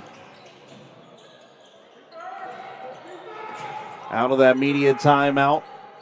Outside to Johnson. Johnson bothered there by Redmond. And Lindsay Redmond going to be called for the foul. That'll be her third. First Greensboro player to pick up 3 fouls today. 3 each for Bullock and Bethel.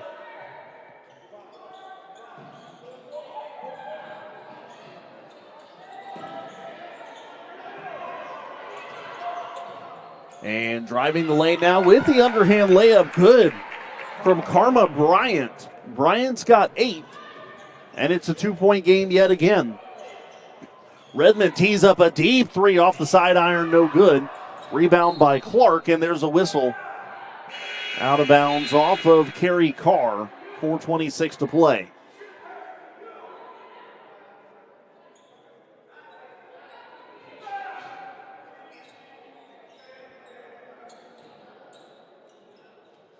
Bryant inbounds to Bullock. Bullock on the run, has Clark down low, now passes to her. Clark, the jumper on the left baseline, no good. Irvin with the rebound. Jinx has 7 to lead the Pride. Phelps up ahead, or Simpkins rather, to Ruano. Gives it back to Simpkins, now to Bradford. Now to Camden Lakey. Lakey to Ruano in the left wing. Lakey up top. Camden Lakey, that shot was blocked. Goes to Jinx Irvin. Irvin down low to Bradford. Can't script it any easier than that. 21 for Tatum. 45-41. Perfect look there from Jinx Irvin to Tatum Bradford. Bryant almost lost the handle of it for a moment. Crosses the timeline. Drives the basketball. Left side of the lane. Loops it up. No good. Irvin with another board. Now to Ruano. Ruano to Tatum Bradford.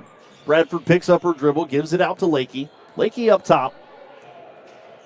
Now Camden backing up and surveys the scene. Kicks it over to Bradford. Tatum Bradford all the way into the corner of Ruano. Ruano now works her way in. Tries to lift it up over the defender, Bryant. And Karma Bryant's going to be called for the... Oh, no, it's not going to be on Bryant. It's going to be on Bullock picking up her 4th. 3:18 to go. And Brianna Ruano will go to the free throw line.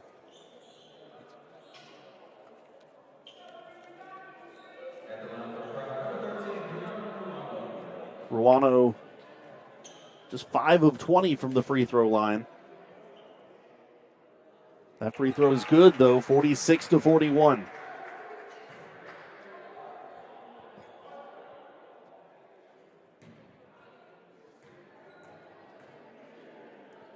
Ruano eyes the mark. Second free throw on the way. And good. Ruano 2 for 2. And she's got 2 points today. Bryant to Bullock. The quick give back to Bryant. Loses the handle. And Kinsley Stewart takes advantage with the lay-in. Bryant has it stripped by Carrie Carr. Carr tries to put it up. That's no good. Goes out of bounds. And possession to Mary Baldwin. Greensboro almost had 4 points in 10 seconds. Ingram whiffs on that interception attempt. It's Bryant now. Bounce pass down low to Clark. Shot's no good, but Carrie Carr will foul Clark. Nevaeh Clark goes to the line, where she is 2 of 7 from the free throw line. Greensboro College Athletics proud to announce a sponsorship with Country Barbecue. Country Barbecue has been in business since 1975 and is now a preferred restaurant partner of Greensboro College Athletics.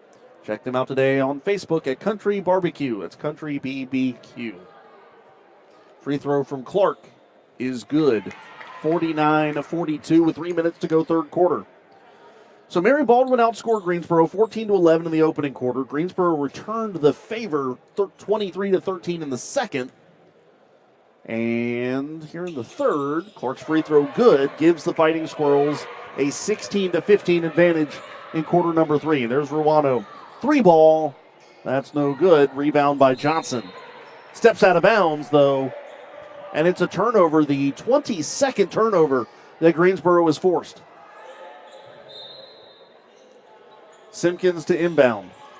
Bounce pass to Bradford. Bradford can't get around Clark. Kicks it out to Ruano. Ruano trying to drive. Gives it to Bradford. Bradford, 3 ball. No good. Rebound to Reese Brock. And now up ahead is Clark. Clark with the layup left-hand side, no good. Phelps comes down with it. Her pass intended for Lakey. Swatted away. Goes to Simpkins, though. No harm, no foul for the Pride. Simpkins to Camden Lakey. Lakey faking a 3, now working to her right. Picks up the dribble. The scoop shot in the lane, no good. And Lakey called for a charge. She does not agree. Lakey will pick up her first personal foul.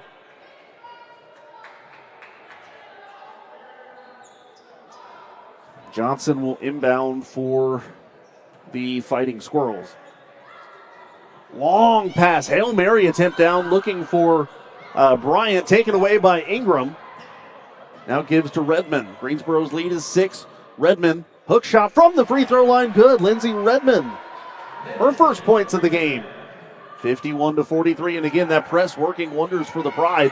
Almost a turnover of Bullock, now looking over to Bethel.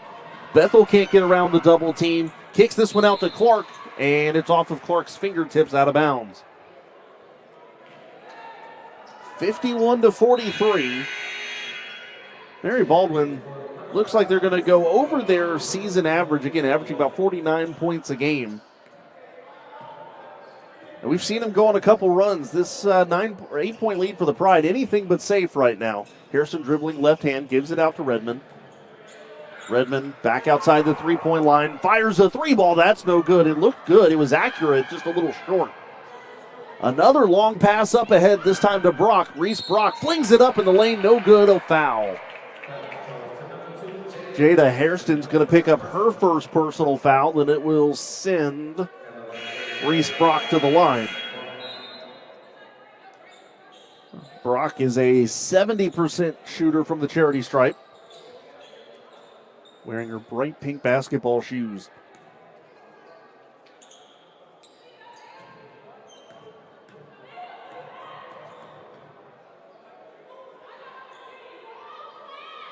Brock's free throw is pure, 51-44 now. Minute 38 to go third quarter.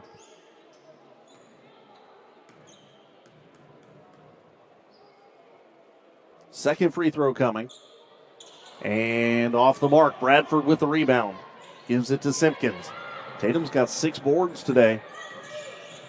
Simpkins driving right-hand side, trying to cut through the lane, just fires up a line drive. No good. Rebound by Bethel. Bethel's pass up ahead to Johnson. Johnson inside the lane, mid-range jumper, no good. Misses, or inside the arc rather, mid-range jumper, missed everything. Ball goes out of bounds. Last touch by the Fighting Squirrels. 1:15 to go in the third quarter. Greensboro's lead is 7.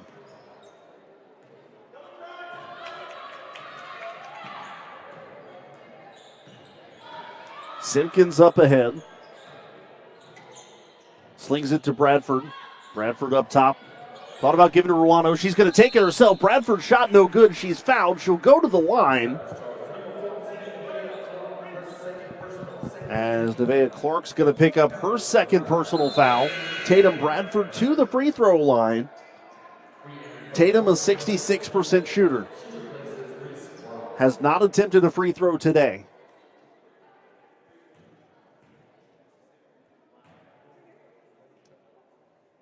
First one no good.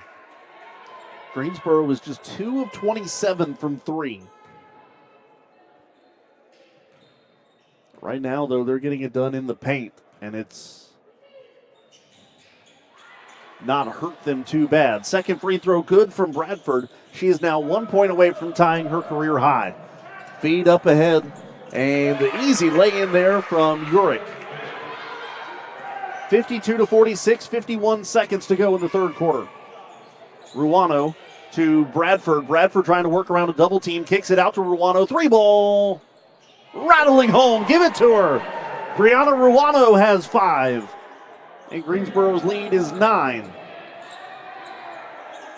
Bullock slings it ahead to Johnson, who crosses the timeline. They had a 3-on-2 for a moment. Clark tries to spin on Ruano. Shot's no good. And Ruano's going to be called for the foul. That will be her first personal. Still Greensboro, nobody really in foul trouble. Redmond has 3. That's really it for the Pride. Bullock has 4 for the Fighting Squirrels. Bethel has 3 as Greensboro's line change takes effect with 27 seconds remaining in the quarter.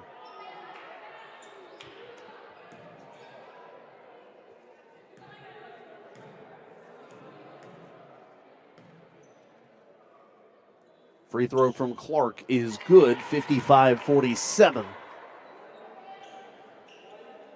Mary Baldwin has gone to the line 18 times today. They've made 11. That's a little over 60%. Second free throw coming from Clark. That one's good, 55-48. 27 seconds to go. Shot clock turned off. Doesn't matter the Pride. You know, they want to score quickly or get a shot off quickly. At least Redmond sends this one out. Looking for Stewart. It's going to be taken away, though, by Bethel. There's a whistle. Stewart going to be called for a foul. That'll be her third personal foul late in the quarter. Just 12 seconds left. And that will send Bethel to the line. Her first free throw attempts of the game. Leading scorer for Mary Baldwin, an 81% shooter from the charity stripe this year.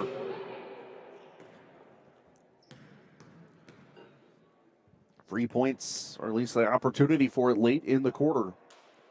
For the Fighting Squirrels, first free throw good to make it a 6-point game. They have gone to the line 11 times in the quarter. They made 8. Second is good. A 5-point game, 12 seconds left. Simpkins, long feed up ahead to Hairston. Hairston drives right baseline, now gets out of that. Now works into the lane, tries to fling up a shot, whistle foul on Brock. 3.9 ticks left. And Jada Hairston, her first attempts at the free throw line.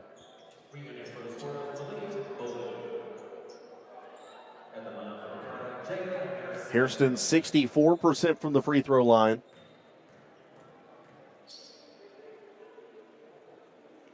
And her first is good. Greensboro getting a late chance in the quarter to get a little bit of that back. They've been outscored just by 1 in the quarter, 23-22.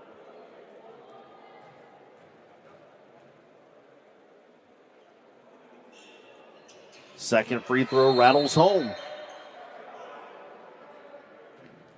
30-second timeout taken by Mary Baldwin. But yeah, you look offensively at some of these, and you see for the Fighting Squirrels, really they've spread things out. You've got 9 points each from Williams and Bethel. The 11 from Johnson lead the team. Bryant's got 8. They're not employing the three-point shot a lot either. The difference is Greensboro is 3 of 28 from 3. They're not hitting it. Mary Baldwin just not taking it, 4 of 11, although they were 2 of 2 from 3 in the third quarter, and certainly not out of the realm of possibility that a long 3 could be about the only thing they could get off here over the next, 3.9 seconds on the clock. So see what they draw up here as the third quarter comes to a close. Tatum Bradford has made 10 out of her 17 for a almost career high in points, 22. But either way, obviously you certainly hope and expect that she'll cross that 23 mark with just one basket made in the fourth quarter. But even if she doesn't, a huge bounce back for Bradford after being shut out against Southern Virginia on 0 of 9 shooting on Tuesday. So Greensboro was hoping to see that from her, and they certainly are getting that. Also, a big shout out today to Jinx Irvin down low, 8 points and 9 rebounds starting the fourth quarter. Irvin has been a force down low. So too is Kerry Carr and Ari Ingram as well. Those guys down in the lane just really fighting for every loose ball that they get. Here's the feed up ahead to Bullock. 3 seconds, 2 seconds. Bullock's got to get a shot off. She does. No good. And that'll take us to the end of the third quarter, where it is still a 7-point game, same as it was at halftime, so nobody gained or lost anything in quarter number 3. 57-50, fourth quarter coming up on the Greensboro College Sports Network. College athlete has a story to tell, and at Greensboro College, we believe no one is better equipped to tell those stories than the athletes themselves. On the Getting to Know podcast, you'll hear the who, what, when, where, why, and how of each college athlete's journey to Greensboro and how they became a member of the Pride. We talk on and off the field, influences, hobbies, goals, and what it means to be a member of the Pride. It's all on the Getting to Know podcast on Spotify and YouTube. You know, I just really felt like I was a person, you know, and they really cared about you, not only as like an athlete, but, you know, as an individual as well. And so that was one of the things that like led me here, honestly. The Getting to Know podcast from Greensboro College Athletics. We are one Pride, and these are our stories. Pride fans, Greensboro College Athletics is excited to announce a new partnership with Hotel Denham, conveniently located in the heart of Midtown Greensboro at 1517 Westover Terrace. Hotel Denham offers a unique lifestyle experience while visiting the Piedmont Triad region. With a hip and stylish vibe, you'll find that Hotel Denham is an experience unlike any other here in Greensboro. For more information, visit them today at www.hoteldenhamgso.com. Greensboro starts the fourth quarter with possession. 3-ball, Ruano, no good. Just tickling the bottom of the twine on its way through. There's a whistle, a travel, and the 24th Mary Baldwin turnover.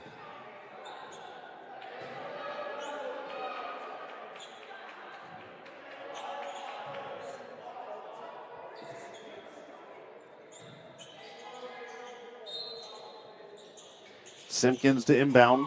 Bounce pass to Bradford. Brock knew that was coming. Loose ball on the floor. There's a whistle and a foul on Bradford.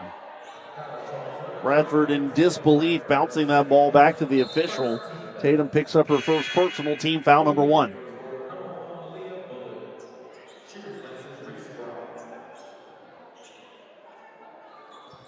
Divine Johnson to inbound now for the Fighting Squirrels.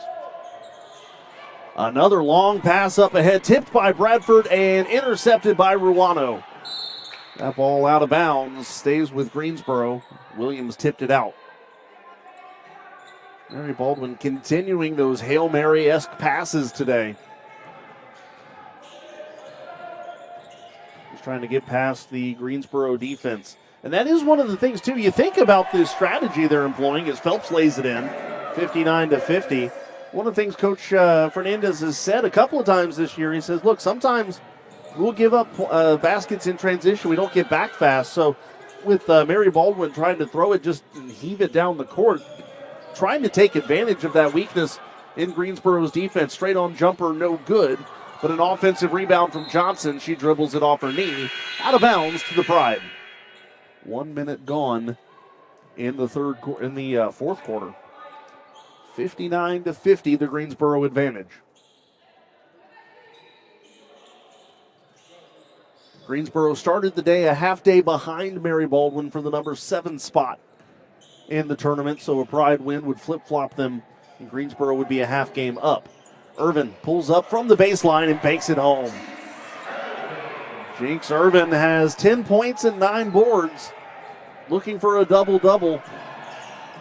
Oh, tough there. Bethel went down to the ground. Certainly glad to see her get up. Johnson, the scoop from the right-hand side, no good. A foul. Carr is going to pick up her third. Yeah, really good to see Laney Bethel get up. She kind of stopped suddenly and looked like her knee gave out from underneath her, but she doesn't even appear to be hobbling, so it must have just looked way worse than it was. Free throw no good from Johnson.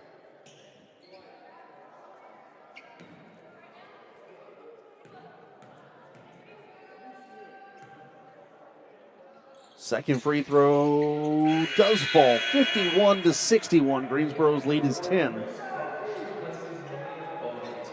little bit of a press now coming from Mary Baldwin. Hairston to Irvin. Irvin's pass crossing the timeline to Kinsley Stewart. Stewart left side of the lane. That's good. With the layup, Kinsley's got 9. And Greensboro's lead is 12, their largest of the game. Another baseball pass intercepted. Kinsley Stewart's put back no good. And there is a whistle.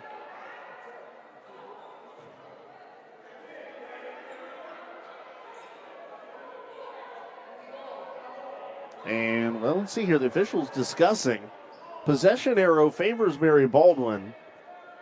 Thought they were going to get somebody for an over the back on Stewart, but no, it looks like they're just going with the possession arrow, which favors the visitors.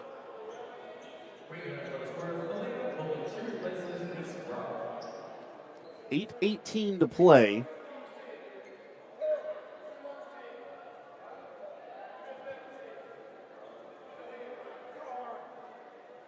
Well, and now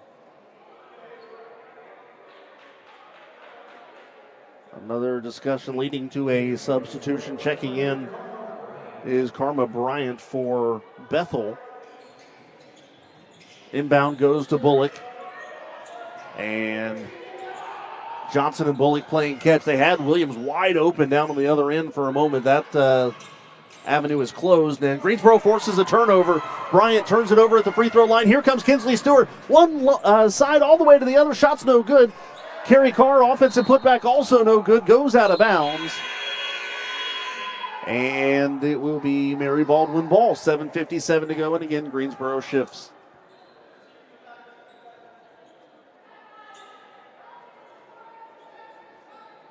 Greensboro, even with a 12-point lead, it missed some wide-open opportunities today. That's one that Kinsley Stewart would like to have back. Johnson sprinting right-hand side of the lane, goes up on Bradford. Bradford gets a hand on it, goes out of bounds off of Tatum, but Tatum picking up what'll be her third block of the game, which will be a career high for her. It also ties... Well, it ties Tatum from earlier this year, 3 blocks. She's going to get a call there, a hack on Williams. Bradford will pick up her third.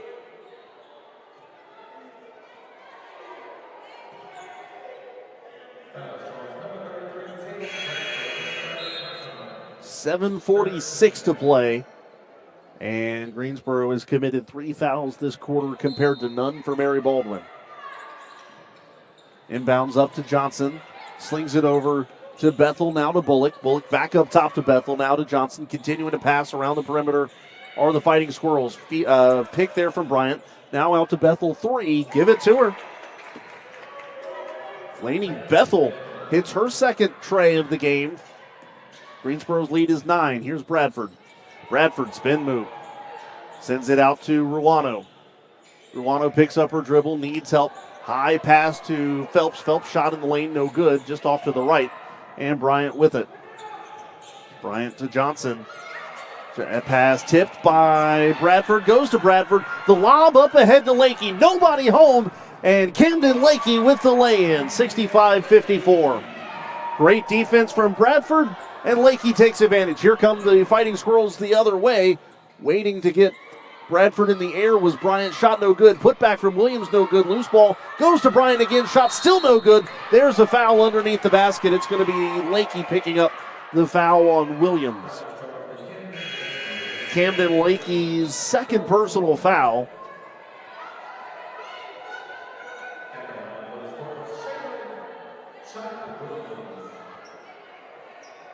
And Shyla Williams will go to the line where she's 3 of 6 today. She's got 9 points. Check that, 3 of 7. She's got 9 points. Free throw good. She is the third Mary Baldwin player in double figures, joining Bethel and Johnson, who both have 12. Second free throw is good as well.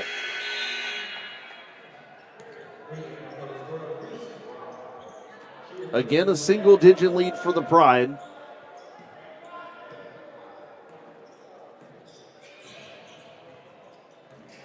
Hairston dribbling with the left hand. Now the right. Now the crossover. Sends it out to Redmond. Redmond for 3. That's no good. Rebound by Mary Baldwin. It was Bethel. And then a travel on Brock. Brock cannot believe it. And it's coming back the other way for Greensboro. 6:28 to go.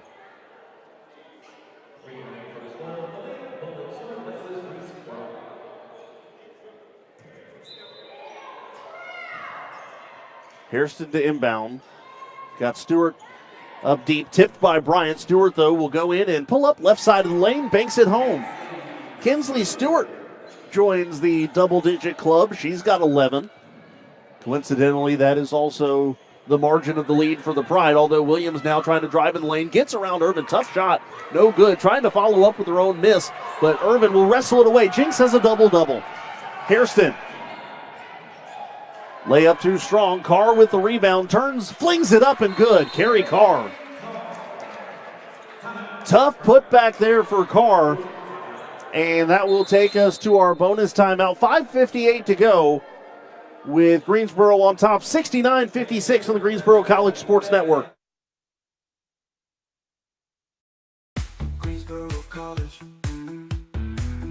To Greensboro College. To Greensboro College.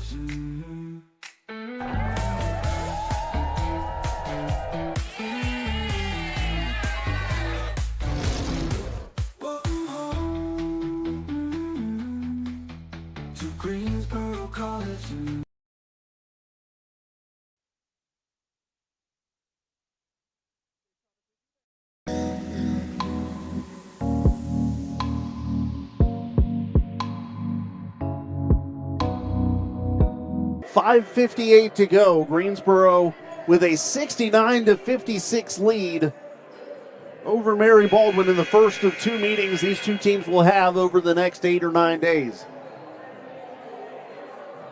Everything TBD with the weather system this weekend, although certainly depending on where you are, the outlook has improved for some, has worsened for others, but wherever you may be, we please ask that you stay safe this weekend. That pass knocked away, turned over, Greensboro with it. Phelps in the lane, too high for Bradford, and Bryant running the other way. Greensboro's 10th turnover of the game, and Bryant is fouled by Ruano. That'll be Brianna's second.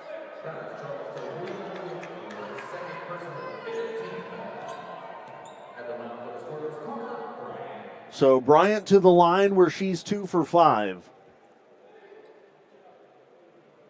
2 for 6 as that one goes back iron, front iron, and off. Mary Baldwin 17 of 26 from the free throw line. Second free throw good. Bryant has 9. Simpkins sprinting front court to Ruano. Now to Bradford. Bradford backing down to Simpkins, back to Bradford, or tried to, but Clark will tap it away to Bethel. Bethel in the front court. There's a 3 coming from Johnson and drains it. Divine Johnson hits her 4th 3 of the game, and it's 69-60. Phelps to Ruano.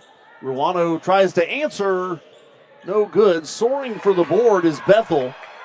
Bradford tries to take it away. could not do so. Mary Baldwin trying to mount a challenge. Johnson's three, no good. Simpkins with the board. She runs. Simpkins up top to Ruano again. Greensboro just 3 of 30 from three now. Ruano trying to split through a couple defenders. Flings it up. Rolling, good. Ruano's got 7. Greensboro's lead is 11 again. Substitutions pending for the Pride. Bethel gets around Ruano.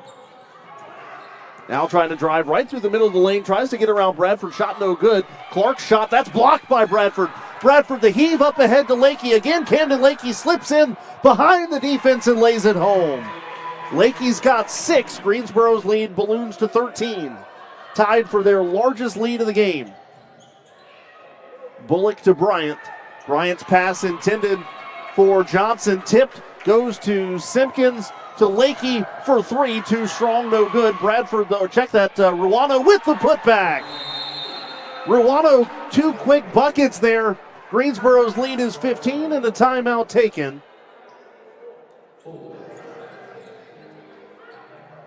So we will take a quick timeout here. 3:55 to go. Greensboro leads at 75-60 on the Greensboro College Sports Network.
.355 to play.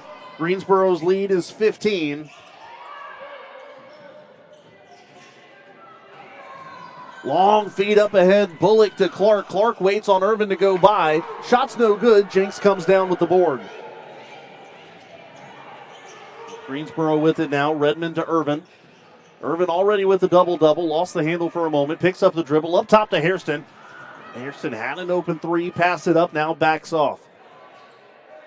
Shot clock to 12. Redmond back up top to Hairston. This time she pulls the trigger. Give it to her. Jada Hairston, 5 points. Greensboro's lead is 18.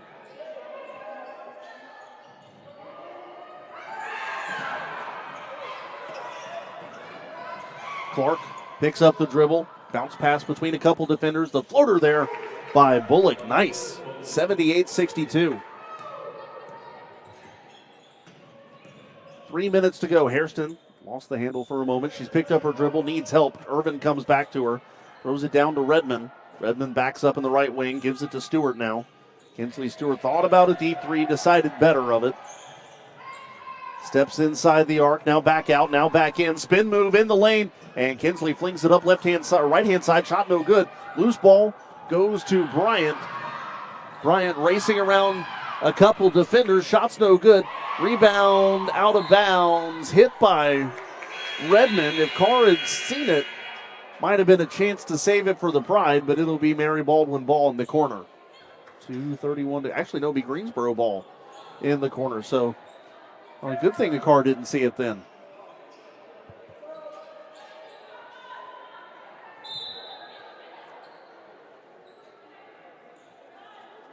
$16 points. The margin for the Pride right now. Lakey across to Ruano. Ruano called for the travel, kind of a start and stop deal there. The stutter stop hurts the Pride.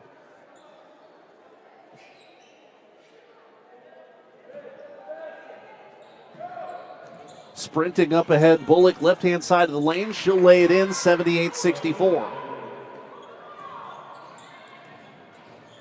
Simpkins to Bradford. Bradford 17 points in the first half, just 5 in the second. She has the ball taken away. Johnson bounce pass up top to Clark. Clark back to Johnson, now up top to Bethel. 2 minutes. Bethel inside the free throw line. Banks that one home, 78-66. Simpkins to Ruano. Ruano bounce pass to Phelps in the lane, rolling around, no good. Offensive putback by Phelps. She's fouled in the process. She'll go to the line. Foul called on Bethel will be her 4th. Taya Phelps with 7 points today, which is a season high for Taya. A chance for more.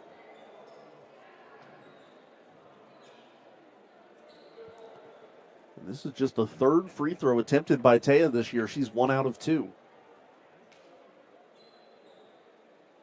Free throw no good. So again, Greensboro was next scheduled to play on Saturday on the road against Meredith. That game has been postponed with a makeup date still to be determined. Next scheduled game then becomes the 28th as Phelps will swirl that one in, 79-66.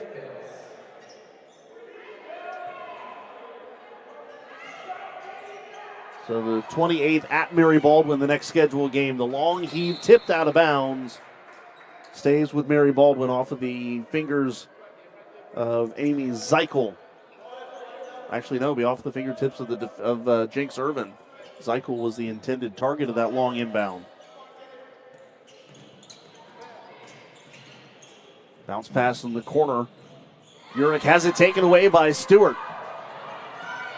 Stewart quickly working her way to the front court, trying to go between a couple defenders. Shot's no good. And Zeichel with the rebound. Here comes the Fighting Squirrels wanting to run the other way. It's Johnson. Minute 20 to go. Johnson, shot blocked by Carr.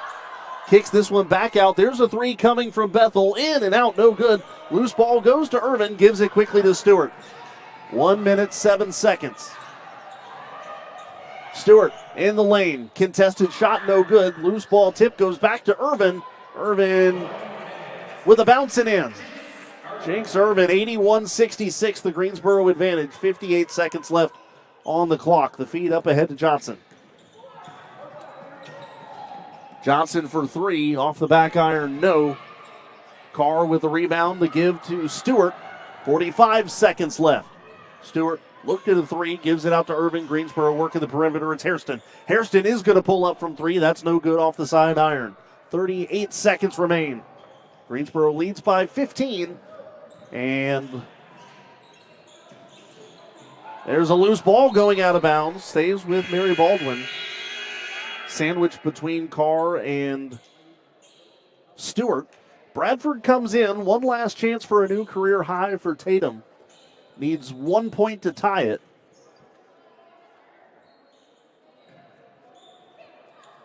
Brock inbounds to Bethel. Bethel dribbles it off her shoes out of bounds. 21 seconds to go.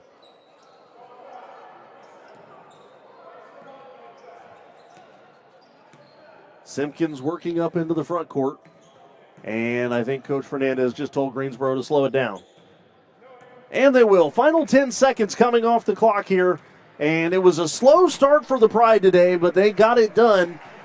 Final score today, 81-66. Greensboro College with a strong 4 quarters of basketball. Come away with their second conference win of the year. Move up past Mary Baldwin in the standings. And we said it at the beginning of the show tonight. This is a 2-week stretch for the Pride with a lot of winnable contests. And you just got to go out and take care of business. And they did that today. So Greensboro College with an 81-66 win today against Mary Baldwin. Hopefully we can get a player interview here in just a minute. I think we're going to get Bradford.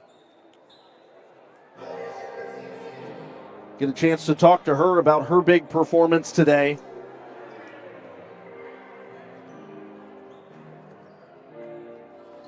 As we start to wrap things up here. Pride postgame show coming up, and we're going to go ahead and hear from Tatum here in just a moment. Actually,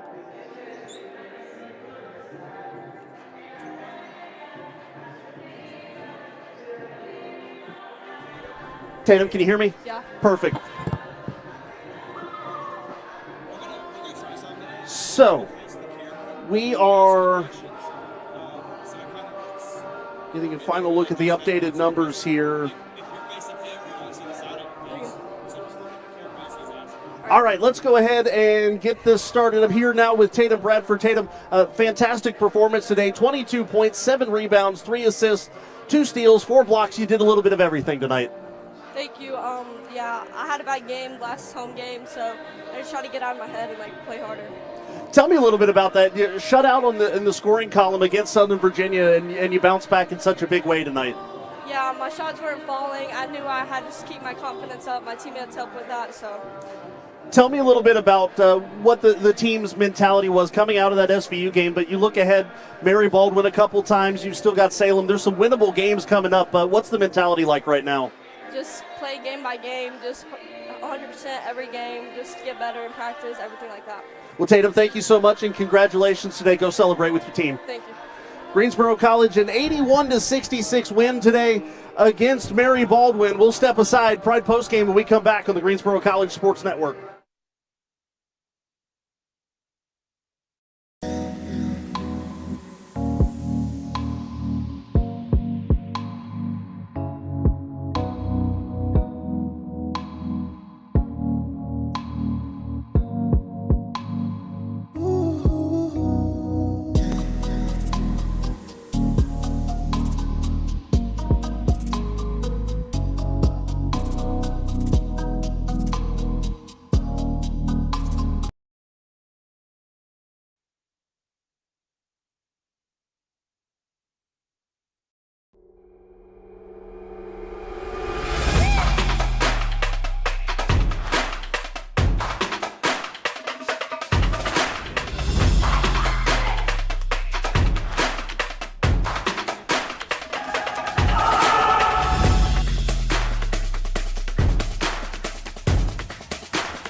Pride postgame, Greensboro College taking down Mary Baldwin today, 81-66 the final score, thanks to 22 points from Tatum Bradford and a double-double from Jenks Irvin today. Kinsley Stewart chipped in 11 points. We'll give you the full stats rundown here in a little bit.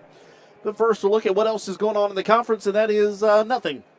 Nobody else plays tonight. Methodist and Mary Baldwin tomorrow. SVU is at Brevard tomorrow, and Salem is at William Peace tomorrow. Greensboro's next game was scheduled to be Saturday against Meredith. That has been postponed with a makeup date to be determined. What's coming up for Greensboro College athletics? Coming up that we know of next, weather permitting and all that sort of deal aside, we know that men's wrestling is taking on Southern Virginia tomorrow on Senior Day. It's 4 o'clock. We'll have that for you on the Greensboro College Sports Network. Men's basketball on the road at Methodist tomorrow as well at 5 o'clock. Men's basketball will be our next basketball broadcast next Wednesday the 28th at 5:30. Pregame show at 5:10 as they take on the Tornadoes of Brevard. Women's hoops with a rematch against Mary Baldwin on the road that evening as well. Men's wrestling back in action on the 29th against Roanoke College at 7 o'clock. That's a look at what's coming up in Greensboro College athletics. We'll step aside and wrap up the post-game show with final stats, final thoughts, and final whatever else have you when we come back on the Greensboro College Sports Network.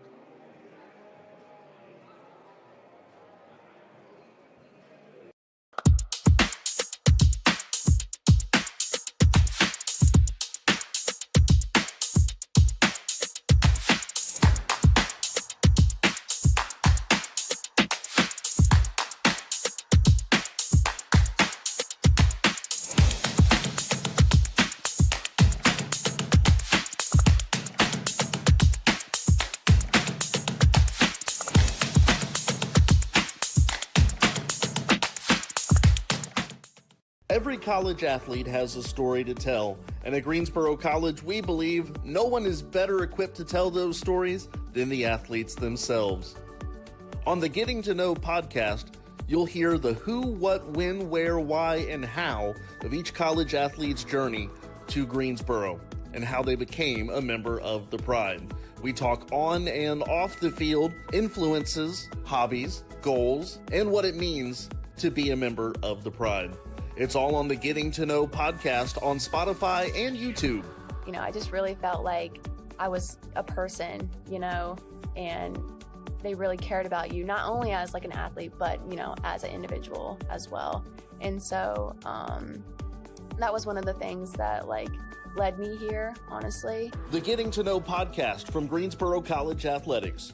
We are one Pride, and these are our stories.